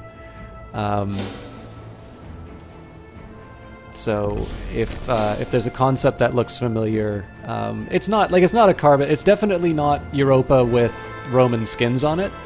But I think there's familiar territory, and I'd say in some I don't want to say good and bad because I enjoy this game quite a bit. But I remember when I first got into Europa Universalis after Crusader Kings, I found it really difficult. Spida47, thank you very much for following. I actually found it a really hard game to get into. It was very different from Crusader Kings, and I was struggling to sort of figure out what was happening. I cannot believe they're actually going to make it to Luna. That's a bit of a pain. Anyways, we'll bring more folks in. If I, in one sense, I can sort of run around and bring more armies in to secure this. It is a worry that the war exhaustion's going up the way that it is, but I think I'm just going to leave it be for now. But yeah, I did actually find Europa Universalis a little difficult to get into when I first played it, and I eventually managed to make sense of it all. But I think if you're coming to Imperator from Stellaris or CK2, you might find that it's a little bit more of a leap than it would be for some of the other games. But it does have a tutorial, and obviously, I mean, for those of you who've been following the series since Thursday, it's pretty clear that, you know, even somebody as boneheaded as me sometimes is able to, you know, be reasonably competent in the game. I mean, there's definitely been times where things have not turned out the way that I've planned, but we have not really had any like substantial disasters that have been like, well, I mean, there's no hope now. Like, most of the stuff has been pretty manageable. The cities of Aclanum and Tuticum have been engaged in a war of words, each claiming to be more righteous, powerful, and zealous than the other. Normally, such petty bickering would be beneath our interest, but in this case, the two settlements have begun preparing for conflict. The downside to this may become apparent with time. However, the tide of young men belonging to these settlements who are willing to volunteer for war has increased greatly. So Freeman output has gone up. So to my understanding, let's maybe just double check this. It should say here. So Freeman produce manpower. This is one of the indirect ways. So when I was doing my technology, remember when I said, hey, I think I'm going to go for Freeman output? That was basically a way of me saying I'm going to deal with manpower issues. It's a small percent-based bonus, and I've definitely been neglecting the Freeman as a whole. But that's some of the reasoning that I was employing for that. Incidentally, we are going to be wrapping up reasonably soon, so if you guys have any remaining questions, Ceresi now. I will do my best to answer them, but I think once the rebellion has been smooshed, we'll call it a day. Just a quick warning too for those of you. So first of all, a lot of new faces in the stream as a result of me playing this game, which has been an absolute delight. But I should give a couple. So I mentioned this at the beginning of the stream, but it probably bears repeating. What I've been doing right now has been mainlining Imperator for like forever. That is going to change a little bit this week. So I don't normally stream on Tuesdays, but on Tuesday I do have a vodcast. I've been doing the Elder Scrolls. I've basically been doing the Elder Scrolls I can't believe I let them take. Oh, it's because the barbarians took it.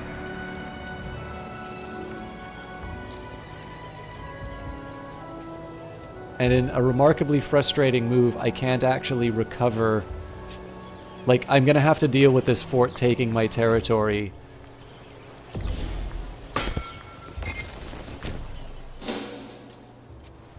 Wow, that's a real devil. Sorry, I realize I'm jumping between topics. So what's happened here, because the barbarians have taken this region, this fort is exercising zone of control over my territory here, and I'm not able to claim it because I don't actually, like, they're not giving me permission to access here. That's a kick in the teeth. All right. Anyways, so on Tuesdays I normally do a pre-recorded vodcast of the Elder Scrolls. We started with number 1, Arena. Neapolis now.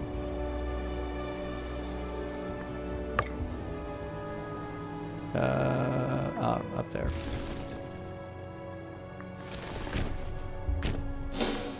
They're gonna make me take all of them, I know it, so I might as well just split this all up and spread it out.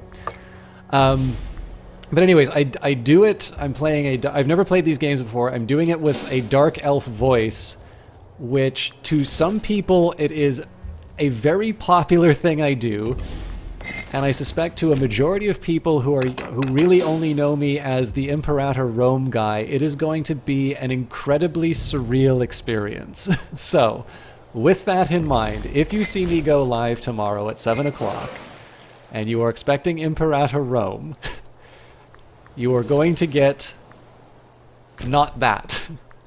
I'd love it if you'd stay around, but that is definitely an unusual stream that I'm going to be doing.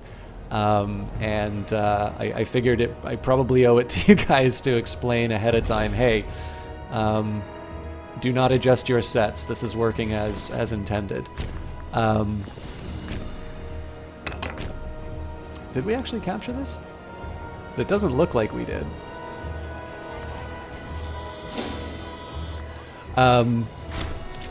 But with that in mind, I do also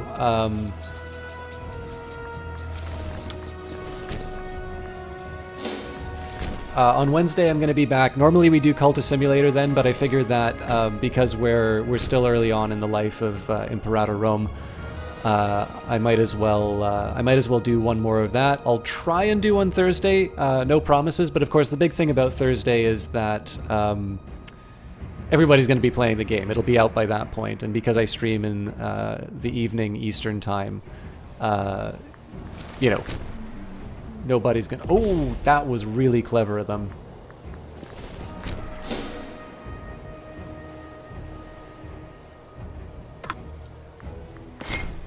Fortunately, these guys can move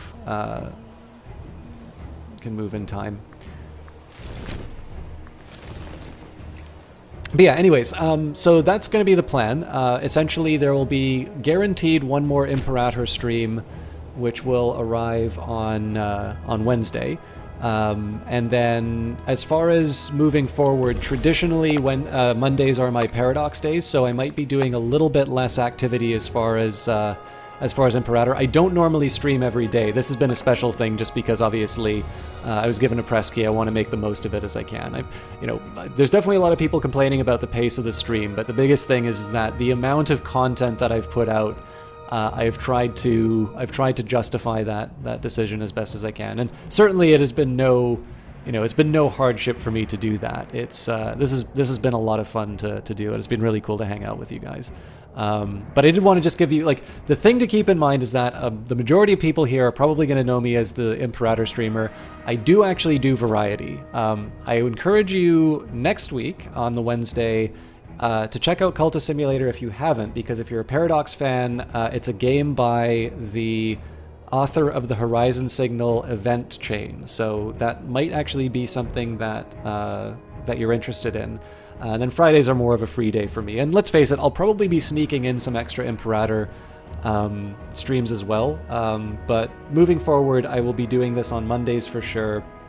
And the rest of it will be sort of on a target of opportunity basis. What else did we have? Naval Assault. I'm not sure what you mean by Naval Assault, but do I suggest buying this? I've always struggled answering that question, Maticus, because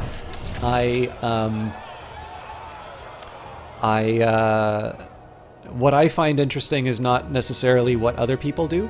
I really like the classical world. I really like Paradox games, and I'll do this event, and then this will actually be a great way that we can end on. So this will be the end of the stream, and it'll still probably take me like 20 minutes to get through all of this, but...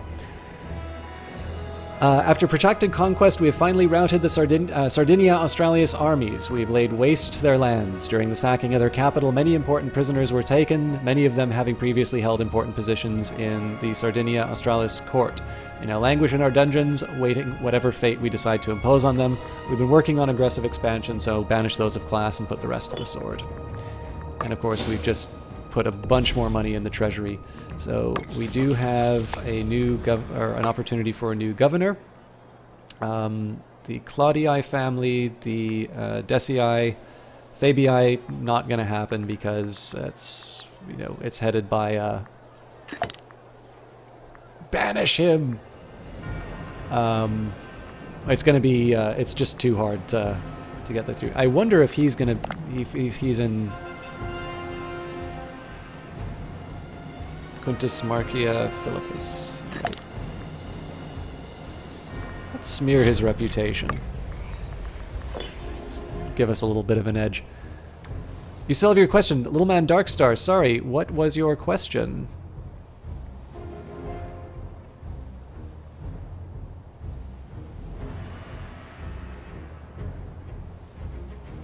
Sorry, Little Man Darkstar, I don't think I see your question inside of chat. If you could repeat it, I'd really appreciate that.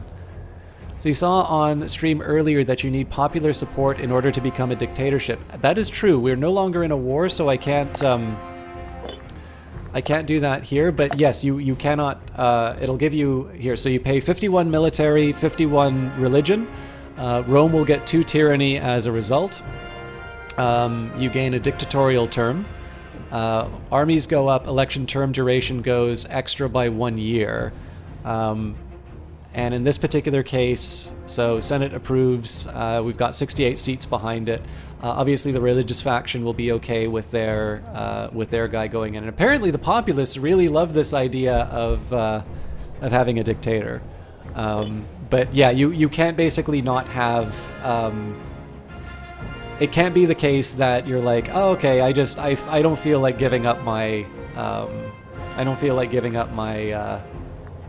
my position, and you suddenly decide that you're able to take over. It's a little bit harder than that. I did scroll up Little Man Darkstar, unless you ask the question. Like I'm going all the way to the very top here. It is important to remember, as far as Twitch is concerned, if your question is too long, like if you write too much, it will appear in your chat window, but it won't actually be sent. What happens when you have no slaves or tribesmen? I don't know. Let's take a look here. Okay.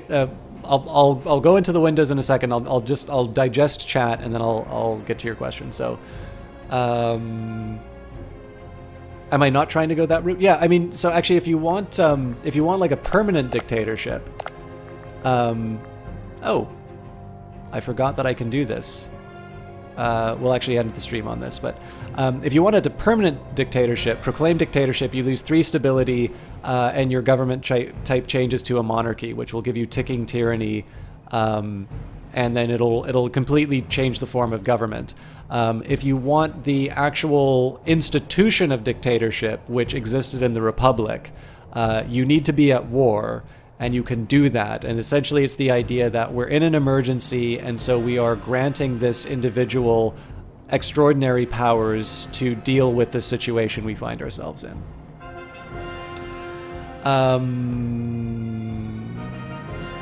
Oh yeah, no, that's totally fine. Yeah, so in that, you can absolutely change the government. You take a big stability hit, obviously, but yeah, you can change the form of government. It's not just dictatorships. You can do theocratic republic, oligarchy, and plutocratic republics as well. Okay, what happens if you have only citizens and no, was it tribesmen and freemen, or no tribesmen and slaves? I don't think there's any penalty for that. Like, when I take a look, so we've got citizen pops satisfied. If you ever want to break down in terms of what's going on with your pops, we can say, what's the source of their happiness? Well, lex aeterna tarpeia. So that was a policy we enacted. Local autonomy and civilization value, and open religion. So in this case here, the benefit of having different types of pops more come from what they produce. So in this case here, citizens are producing research points in commerce. Freemen are producing manpower. Tribesmen are producing manpower and a little bit of base tax. Although I think the rate at which they do that is pretty low. So I think there's some sense in trying to convert them to freemen and then possibly some citizens. As far as slaves are concerned, though, they just produce tax. Like, I don't think it's not like Stellaris in the fact that there has to be a certain number of slaves for citizens, because in the case of Etruria, we don't have slaves. I'm also a little curious about the local autonomy here, how I might be able to change that, but that'll be something I think about a bit later. But hopefully that answers your question, little man Darkstar. You lose the benefits of manpower and economic output? I mean, in the sense of the fact that you don't have pops working those tiles, absolutely yes. One reason I would maybe want to have slaves in this region is so I could build a marketplace, or if I had a marketplace. In this case, I don't have one, so it's not that that big of a problem. But of course, I'm not augmenting. In this case, like a training camp. Actually, you know what? We'll build a training camp right now, because with 7 freemen, like, this is a perfect candidate for that sort of thing. But yeah, hopefully if I answered the... Oh, do you not get tax if you have no slaves? You definitely don't get any tax for that region. Tribesmen will give you a small amount of base tax. But essentially each pop type will give you a different type of output. And it makes sense, right? So another thing that's important to remember about slaves is that they will also be the ones to produce the goods. So for instance, let's take a look at our... So it was Kere. So let's go to trade goods. So this is producing hemp. If I want to get hemp, I would need to make sure that I have a certain number of slaves to produce a surplus, which I could then trade with the rest of the empire. I believe that they get the local. I believe they get the local amount as it is, but as it says here, every 15 slave pops will produce an additional hemp. If you decide to tax your commerce particularly heavily, you actually get an even higher, sort of a higher penalty or a higher threshold before you get those bonuses. But essentially, the composition is going to affect the output. So slaves are going to give you, at the base level, tax. In addition, they're also going to give you goods. Tribesmen, I believe, will only give you tax and manpower, but I believe they do so at a less efficient rate. Actually, it's not that much worse, because the base tax for a slave is 0.03, the tribesman is 0.02.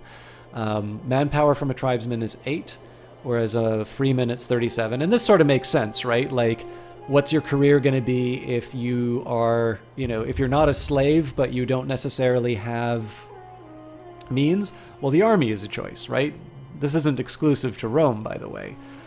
Whereas citizens, and again, citizens exist in monarchies or republics, they're not going to consider the army. They're going to apply themselves to trade and sort of the life of the mind.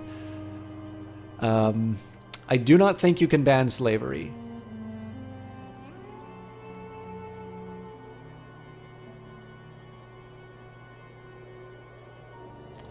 The best that you can do would be to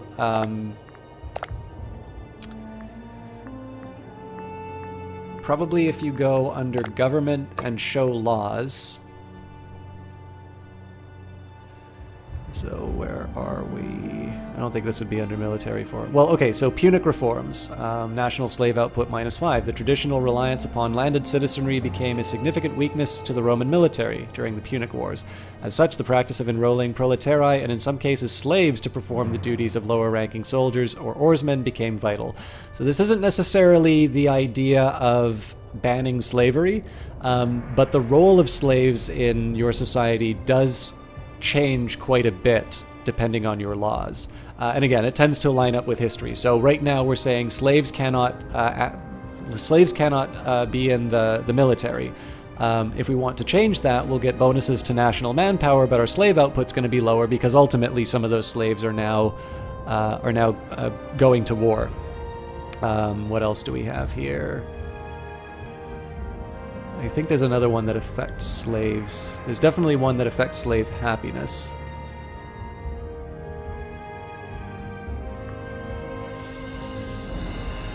Maybe I'm wrong.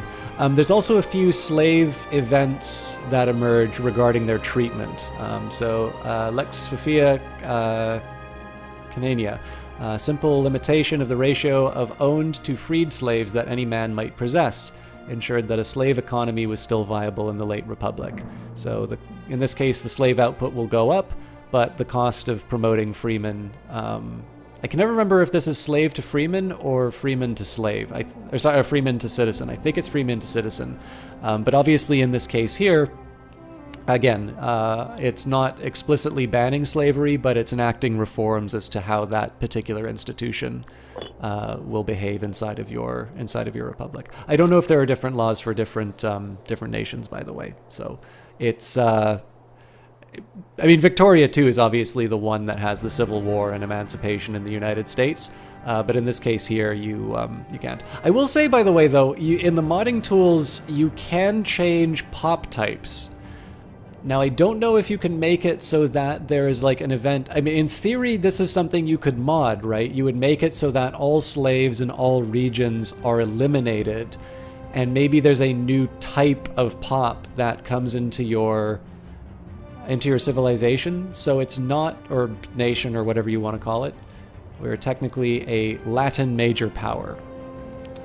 So I would not rule it out as something that could be introduced in a mod, but as far as the basics of the game are concerned, this is something that it's not implemented. It would be you're able to change you're able to change society's relationship with slavery, but you're not able to change you're not able to abolish the institution itself. Oh yeah, and working actually has a good point too, which is that you could effectively remove slavery by spending points inside of the game to upgrade those slaves to freemen, but of course every time that you took over a region, you'd be generating more slaves. So in this case, you'd be expending diplomatic points in order to bring about your quote-unquote free society. No, it doesn't. Your freemen, I don't believe, are less happy. I mean, if anything, if I think about it, if I was a former slave and then turned into a freeman, I'd probably be pretty happy about it. But I don't believe it affects the happiness, save for the fact that there are factors that will. So, I guess the big thing here is that if there's something that's affecting the freemen of a region and making them unhappy, your lot as a slave and your lot as a freeman may be different. And of course, if this is both role-playing as well as the mechanics of the game. Moving one pop from one class that is affected by a series of modifiers to another might lead them to be a more unhappy pop overall. And of course, this is probably true to life as well, which is that, you've made your peace with slavery. That's not to say that it's a good thing, but this is your lot, you've gotten used to it. And you're now granted your freedom. Maybe your master frees you in their will or whatever, and you now wake up and you have these expectations of what life as a freeman is going to be, and it turns out. Oh, I probably shouldn't be unpausing. I said I was going to wrap up. It turns out that you are not actually afforded the same privileges that you saw before. And so in that particular case, you would be less happy as a result. So that's kind of how I make sense of it in my head, but that's a personal thing. Who else did we have? Has Paradox talked about the cheese that comes from only promoting pops to citizens? Any plan on modifying that? Oh, you mean as far as emancipation is concerned, or am I missing a deeper pop? So far as I can tell, they've not talked. I don't think they've really talked about any of these particulars that we're going on with. But in the interest of crowdsourcing,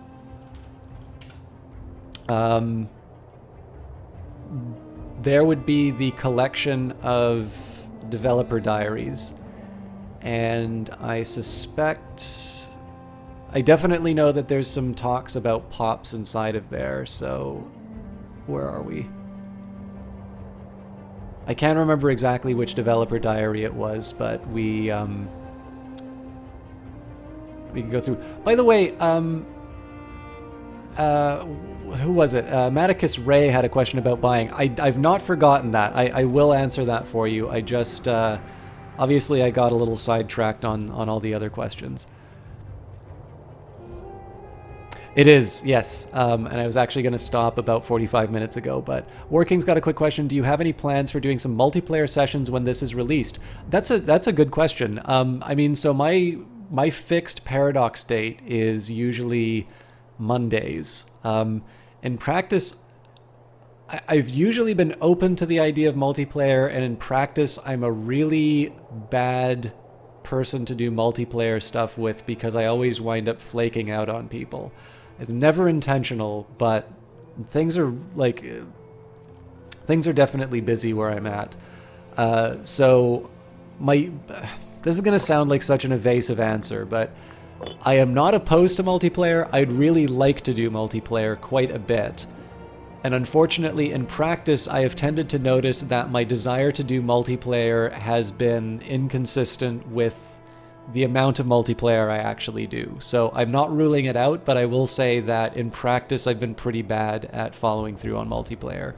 But I mean, Alex the Rambler has it. I've been dying to do something with him. And then I know K5RTO and Melemony, I was able to do a multiplayer game with them for Stellaris. Now, admittedly, that wasn't on broadcast, but I have been able to play multiplayer games in the past, and I'd certainly be excited to do that in the future as well.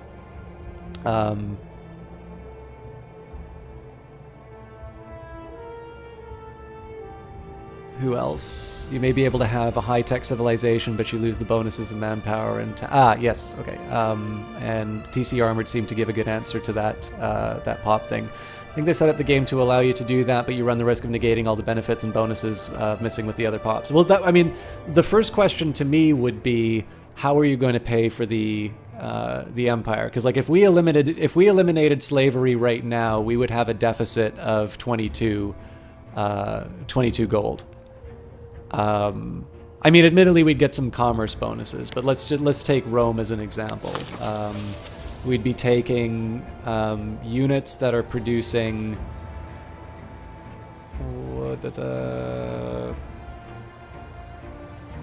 Is that really 415, or is that? Yeah, that's probably from.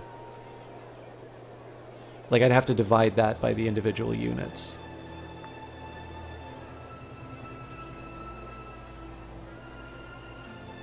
But like, I mean, you can just take a look at the differences here. Like 0.31, 0.409, yes, there are a lot more slaves, but even if let's just say that I multiplied the citizens by 5, I'm definitely not anywhere near where that tax income is going to be. So in this particular case here, like I think, and of course, any of your surpluses for trade goods, those are going to be gone. So you might be able to get by without it, but I have a feeling that you're definitely going to be suffering in terms of your ability to get stuff. So, but who else did we have? But yeah, so I'll put it to you this way: I want to do multiplayer. I'd love to do multiplayer. I know at least one other streamer who does do multiplayer. Historically, I've been really bad for doing it, but I would like to, and if I could make it work, I would be thrilled to do that. And if it works on stream, that would be great. Previously, you mentioned planning a discussion on stream concerning moral topics covered with slavery as it was applied to ancient Rome. Are those plans still actual? Yes, I wanted to let the holidays go by. This is reliant on me getting in touch with some classics professors, because as much as I love to monologue on these topics, I think it's a lot more edifying if I can get people who actually study this. I mean, this is the university that I went to, and I was an RA in classics. I do still know some people there who I think would be interested in doing that. That is one of several topics. Obviously, if that individual is not available for that conversation, I may not necessarily be able to do the slavery talk, but we'll definitely have, as long as I can get some professors to agree to a chat, I am going to be, I'd be very happy to do those, because I think it's, like once Imperator is out, it's purely democratic. Like the people who are able to stream Imperator all the time and who are better streamers than me, like obviously everybody will have every reason to go to them. And at this point, my added value would come more from the fact that I do tend to talk quite a bit, and that, I have whatever background I have in terms of being able to discuss some of the ideas behind the game. And so if I'm able to leverage some of those connections to make an entertaining cast, I'm definitely interested in doing that. But one of the reasons why I don't like until I can actually get somebody to say a firm yes, like it's like multiplayer. It remains an idea. But if you take a look at the VODs, like obviously we had Professor McElduff on the cast before, so that's a little bit more likely to happen. There is an I in multiplayer, but there is no I in cult. Any idea when that would be? Let me get back to you in a week on that, Ed Baver. We'll see. I mean, if I don't get any replies to the emails, I'm going to assume that's a very nice way of saying thanks, but no thanks. All right. I don't want to drain out. I know a lot of you guys have been really patient with me because I said I was going to wrap up. Let's do a quick recap of what happened this episode. We'll talk a bit about what's going to happen moving forward for our next plans. And we'll see if we can find somebody to host tonight, because I really do appreciate all of you hanging out and being good sports about this. So we finished up our war with Macedon. That happened last stream, but in response, our Gallic neighbors, actually it looks like they're particularly inclined towards conquest. They seem to have done a decent enough job imposing their will on their neighbors. So I don't know if we still have a truce. Okay, we don't have a truce with them. So if we want, we can actually flex our muscle a little bit. But, you know, it's debatable if I actually want to do that or not. So our main goal was to say, how do we deal with a Gallic invasion when we have no manpower? We kept some money in reserve for mercenaries, but essentially the reliance on that was the fact that they are using archers, chariots, and light cavalry. I'm actually slightly curious if they just simply don't have access to iron. That's supply. I'm an idiot. Yeah, I'm going to assume that because they're gobbling up so many of their neighbors.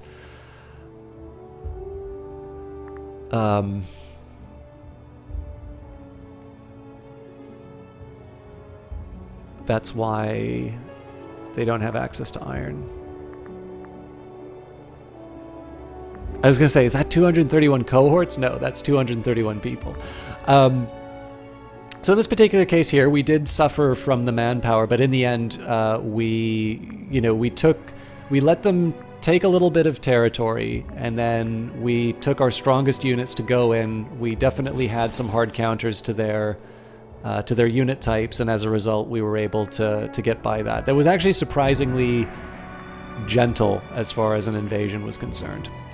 The next issue that we ran into was the fact that we had enough disloyal provinces with sort of minority groups. So what I want to keep an eye on: Carthage going down, Zegutania. Looks like everybody else is reasonably happy for now.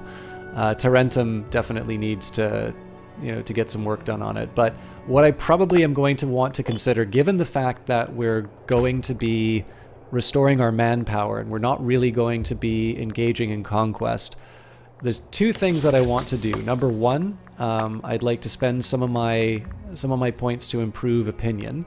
Now, one of the things that's going to be nice is the mercantile faction will be the next consul, so that will improve my diplomatic reputation. If you want an idea of how that's affecting my relations, we've got integration speed goes up. That's neat to know. Looks like that doesn't have a direct effect on the opinion, actually. But we'll actually hit this right now. We'll do improve opinion on these guys. I'm mildly curious. Okay, so it looks like they're not making any progress, so this war might be indecisive. Alternatively... Oh, it's a revolt! Okay, no, I can live with this then. But yeah, so the idea here is going to be I'd like to see if I can turn these people into a subject. This might also be true for these neighbors as well. Border friends. I mean, once the aggressive expansion is gone, improve opinion could plus 60. That's not going to be enough. What about...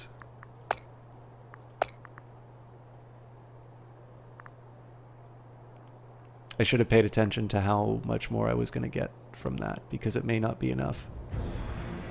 Anyways, the thing is, we're not going to be expanding by conquest. We're going to be recovering our manpower, which means we're going to change our diplomatic stance. We've already got it as appeasing. Why can I never remember the... There's a diplomatic stance. So appeasing is going to reduce our aggressive expansion decay, as well as reduce the costs of improving relations. Anybody who I think I might want to try and integrate through diplomatic means, I probably want to be spending those points right now because they'll cost me the least. Any surplus left over will be using that oratory power to convert some of the population to the one true culture. And then as far as what our next moves are going to be for the playthrough on Wednesday, I have a feeling it's basically going to be infrastructure day. We've got a huge treasury. It would have been nice if we had the civic faction. Swagnificence Light. Thank you very much for that follow. I also need to appoint a governor of Rome, but I always make bad decisions at the end of the night, so I will save that for the beginning of next playthrough. We do still need to figure out what to do about this this barbarian. I would actually really like to invade and just take over this territory specifically to be able to get this fort. But that's probably not a good idea, so we'll leave it be for now. Essentially, we're going to be focusing inward. We're going to be trying to improve the state of everything, and once the legions are back to full strength, I'm going to make sure that I have at least one.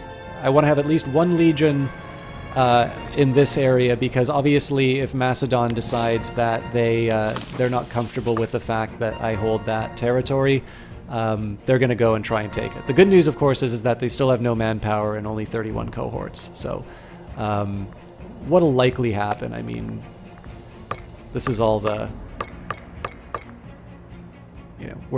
we have a claim on all of Macedon if we want it. And as far as expansion is concerned, at least as far as religious types, wouldn't be a terrible choice, all told. Of course, it will eventually move us closer to some enemies who might have the strength to be able to take us on. And notice, for instance, that Thrace has done reasonably well for themselves. So the biggest thing that I want to focus on as far as Macedon is concerned is to make sure that I'm able to defend what I have. Here, we've got these beautiful choke points. So this is why I'd only really keep one legion, and then maybe just make sure that I have enough ships in the area to bring people over. And then I might I don't know if I want to keep a unit in Carthage. Maybe I'll definitely keep one in Sardinia or Corsica, and then we can move them to Carthage if the opportunity arises. But these are secondary considerations. Right now I just want to get the manpower up. And when the manpower is sufficiently high, this might be a time we want to consider making another 15 stack. In reality, though, I'm going to be focusing on the infrastructure and expansion. I think probably a lot of this will wind up resembling a lot of the moves that I've made already. So notice here that we don't have a lot of opportunities with income in some of these areas that we've conquered, whereas some of the areas that we've integrated have reasonably high. Have reasonably high values as far as income. So for those, I want to get the percent-based bonus of building markets, and that will have the side effect of boosting the civilization values. And you'll notice, right, you can see the fact that I haven't, these were areas that were integrated or conquered, the civilization is lower. And I want to start making sure that I'm taking care of all of this.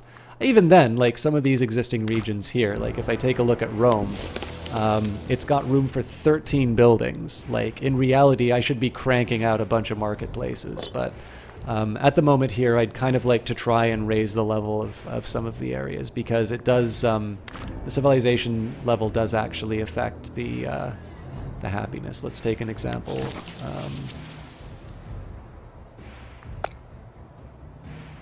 So 3310 from the civilization value over here, whereas if we take a look at Rome itself, looks like our citizens are unhappy. 49 from that value. So what are these guys so mad about? Aggressive expansion, non-Latin. Okay. Well, that'll be something that I can deal with later. I think that covers it. So I forgot now that... Oh yes, that's the other thing that I want to do is I'm going to start getting my armies to build Roman roads. Probably I'll just take... I'll do something like a fort-to-fort path, because I believe those roads are permanent. We pay 10. Road will be created from this location when the unit reaches its next location. Army movement without roads, 90% done with this action. So this will definitely keep me from getting more military traditions, but what I would like to do is I'd like to make sure that I have roads that cover my existing regions. I might be a little more reluctant to do a fort-to-fort approach, but we'll figure that out at the time. And as a last maneuver, because we can take a decision, expanding the Campus Martius. Campus Martius plays an essential role in training our troops and to inspire them to greatness. By expanding the training site, we have greater capacity for recruiting and preparing new soldiers for warfare. In addition, we will build new temples that will make the campus a place worth remembering. As they train, our men will be able to look to these places for valor and strength. This will give us 5% to our manpower recovery speed. This is easily one of the biggest factors in mind. Cohort recruitment speed and cohort starting experience will be nice. I mean, I am considering on building another legion, but this is definitely one about manpower recovery. So it says we get 979 a month. Let's see if we can see that number tick over.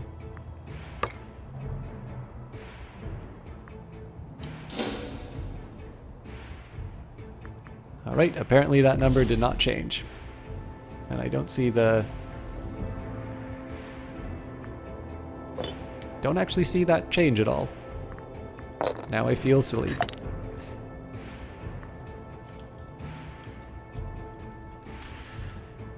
Told you my sign-offs were long. So let's find somebody to host.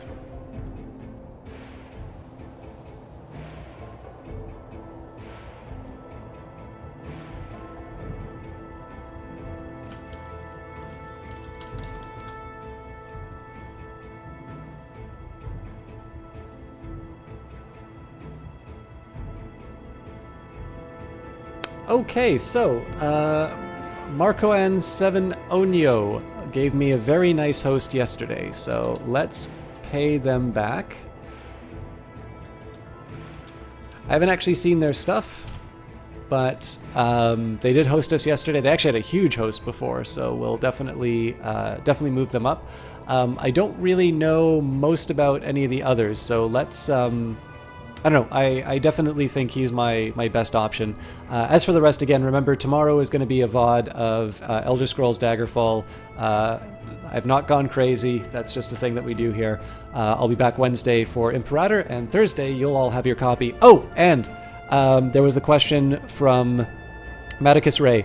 Is it worth buying? I'm having a great time with it. I like Paradox Grand Strategy games. It's a classics themed Paradox Grand Strategy game. I'm having a really good time with it. The only thing that I will say is the worst version of every Paradox game is the first one. So what you may find is that the mechanics are a little more thin compared to some of the other games that you've played. But that's sort of a decision on your own. The best I can say is, in terms of playtime that I put inside of this, we're probably at the 24-hour mark, possibly even longer. And I did not set out, when I got this key, I did not say to myself, I want to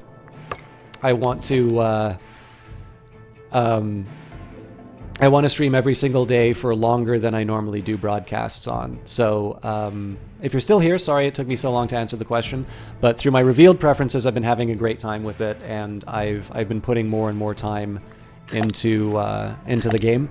But everybody's tastes are different, and it may be that some people will see the value in the game when they add some more DLC and some patches. So, but overall, it's very much what I was sort of hoping it would be, and I'm having a good time with it. And I'll leave it to professional reviewers to actually quantify whether or not it's how good of a game it really is. All right, I am hosting Marcoan, and I hope you guys have a good time there.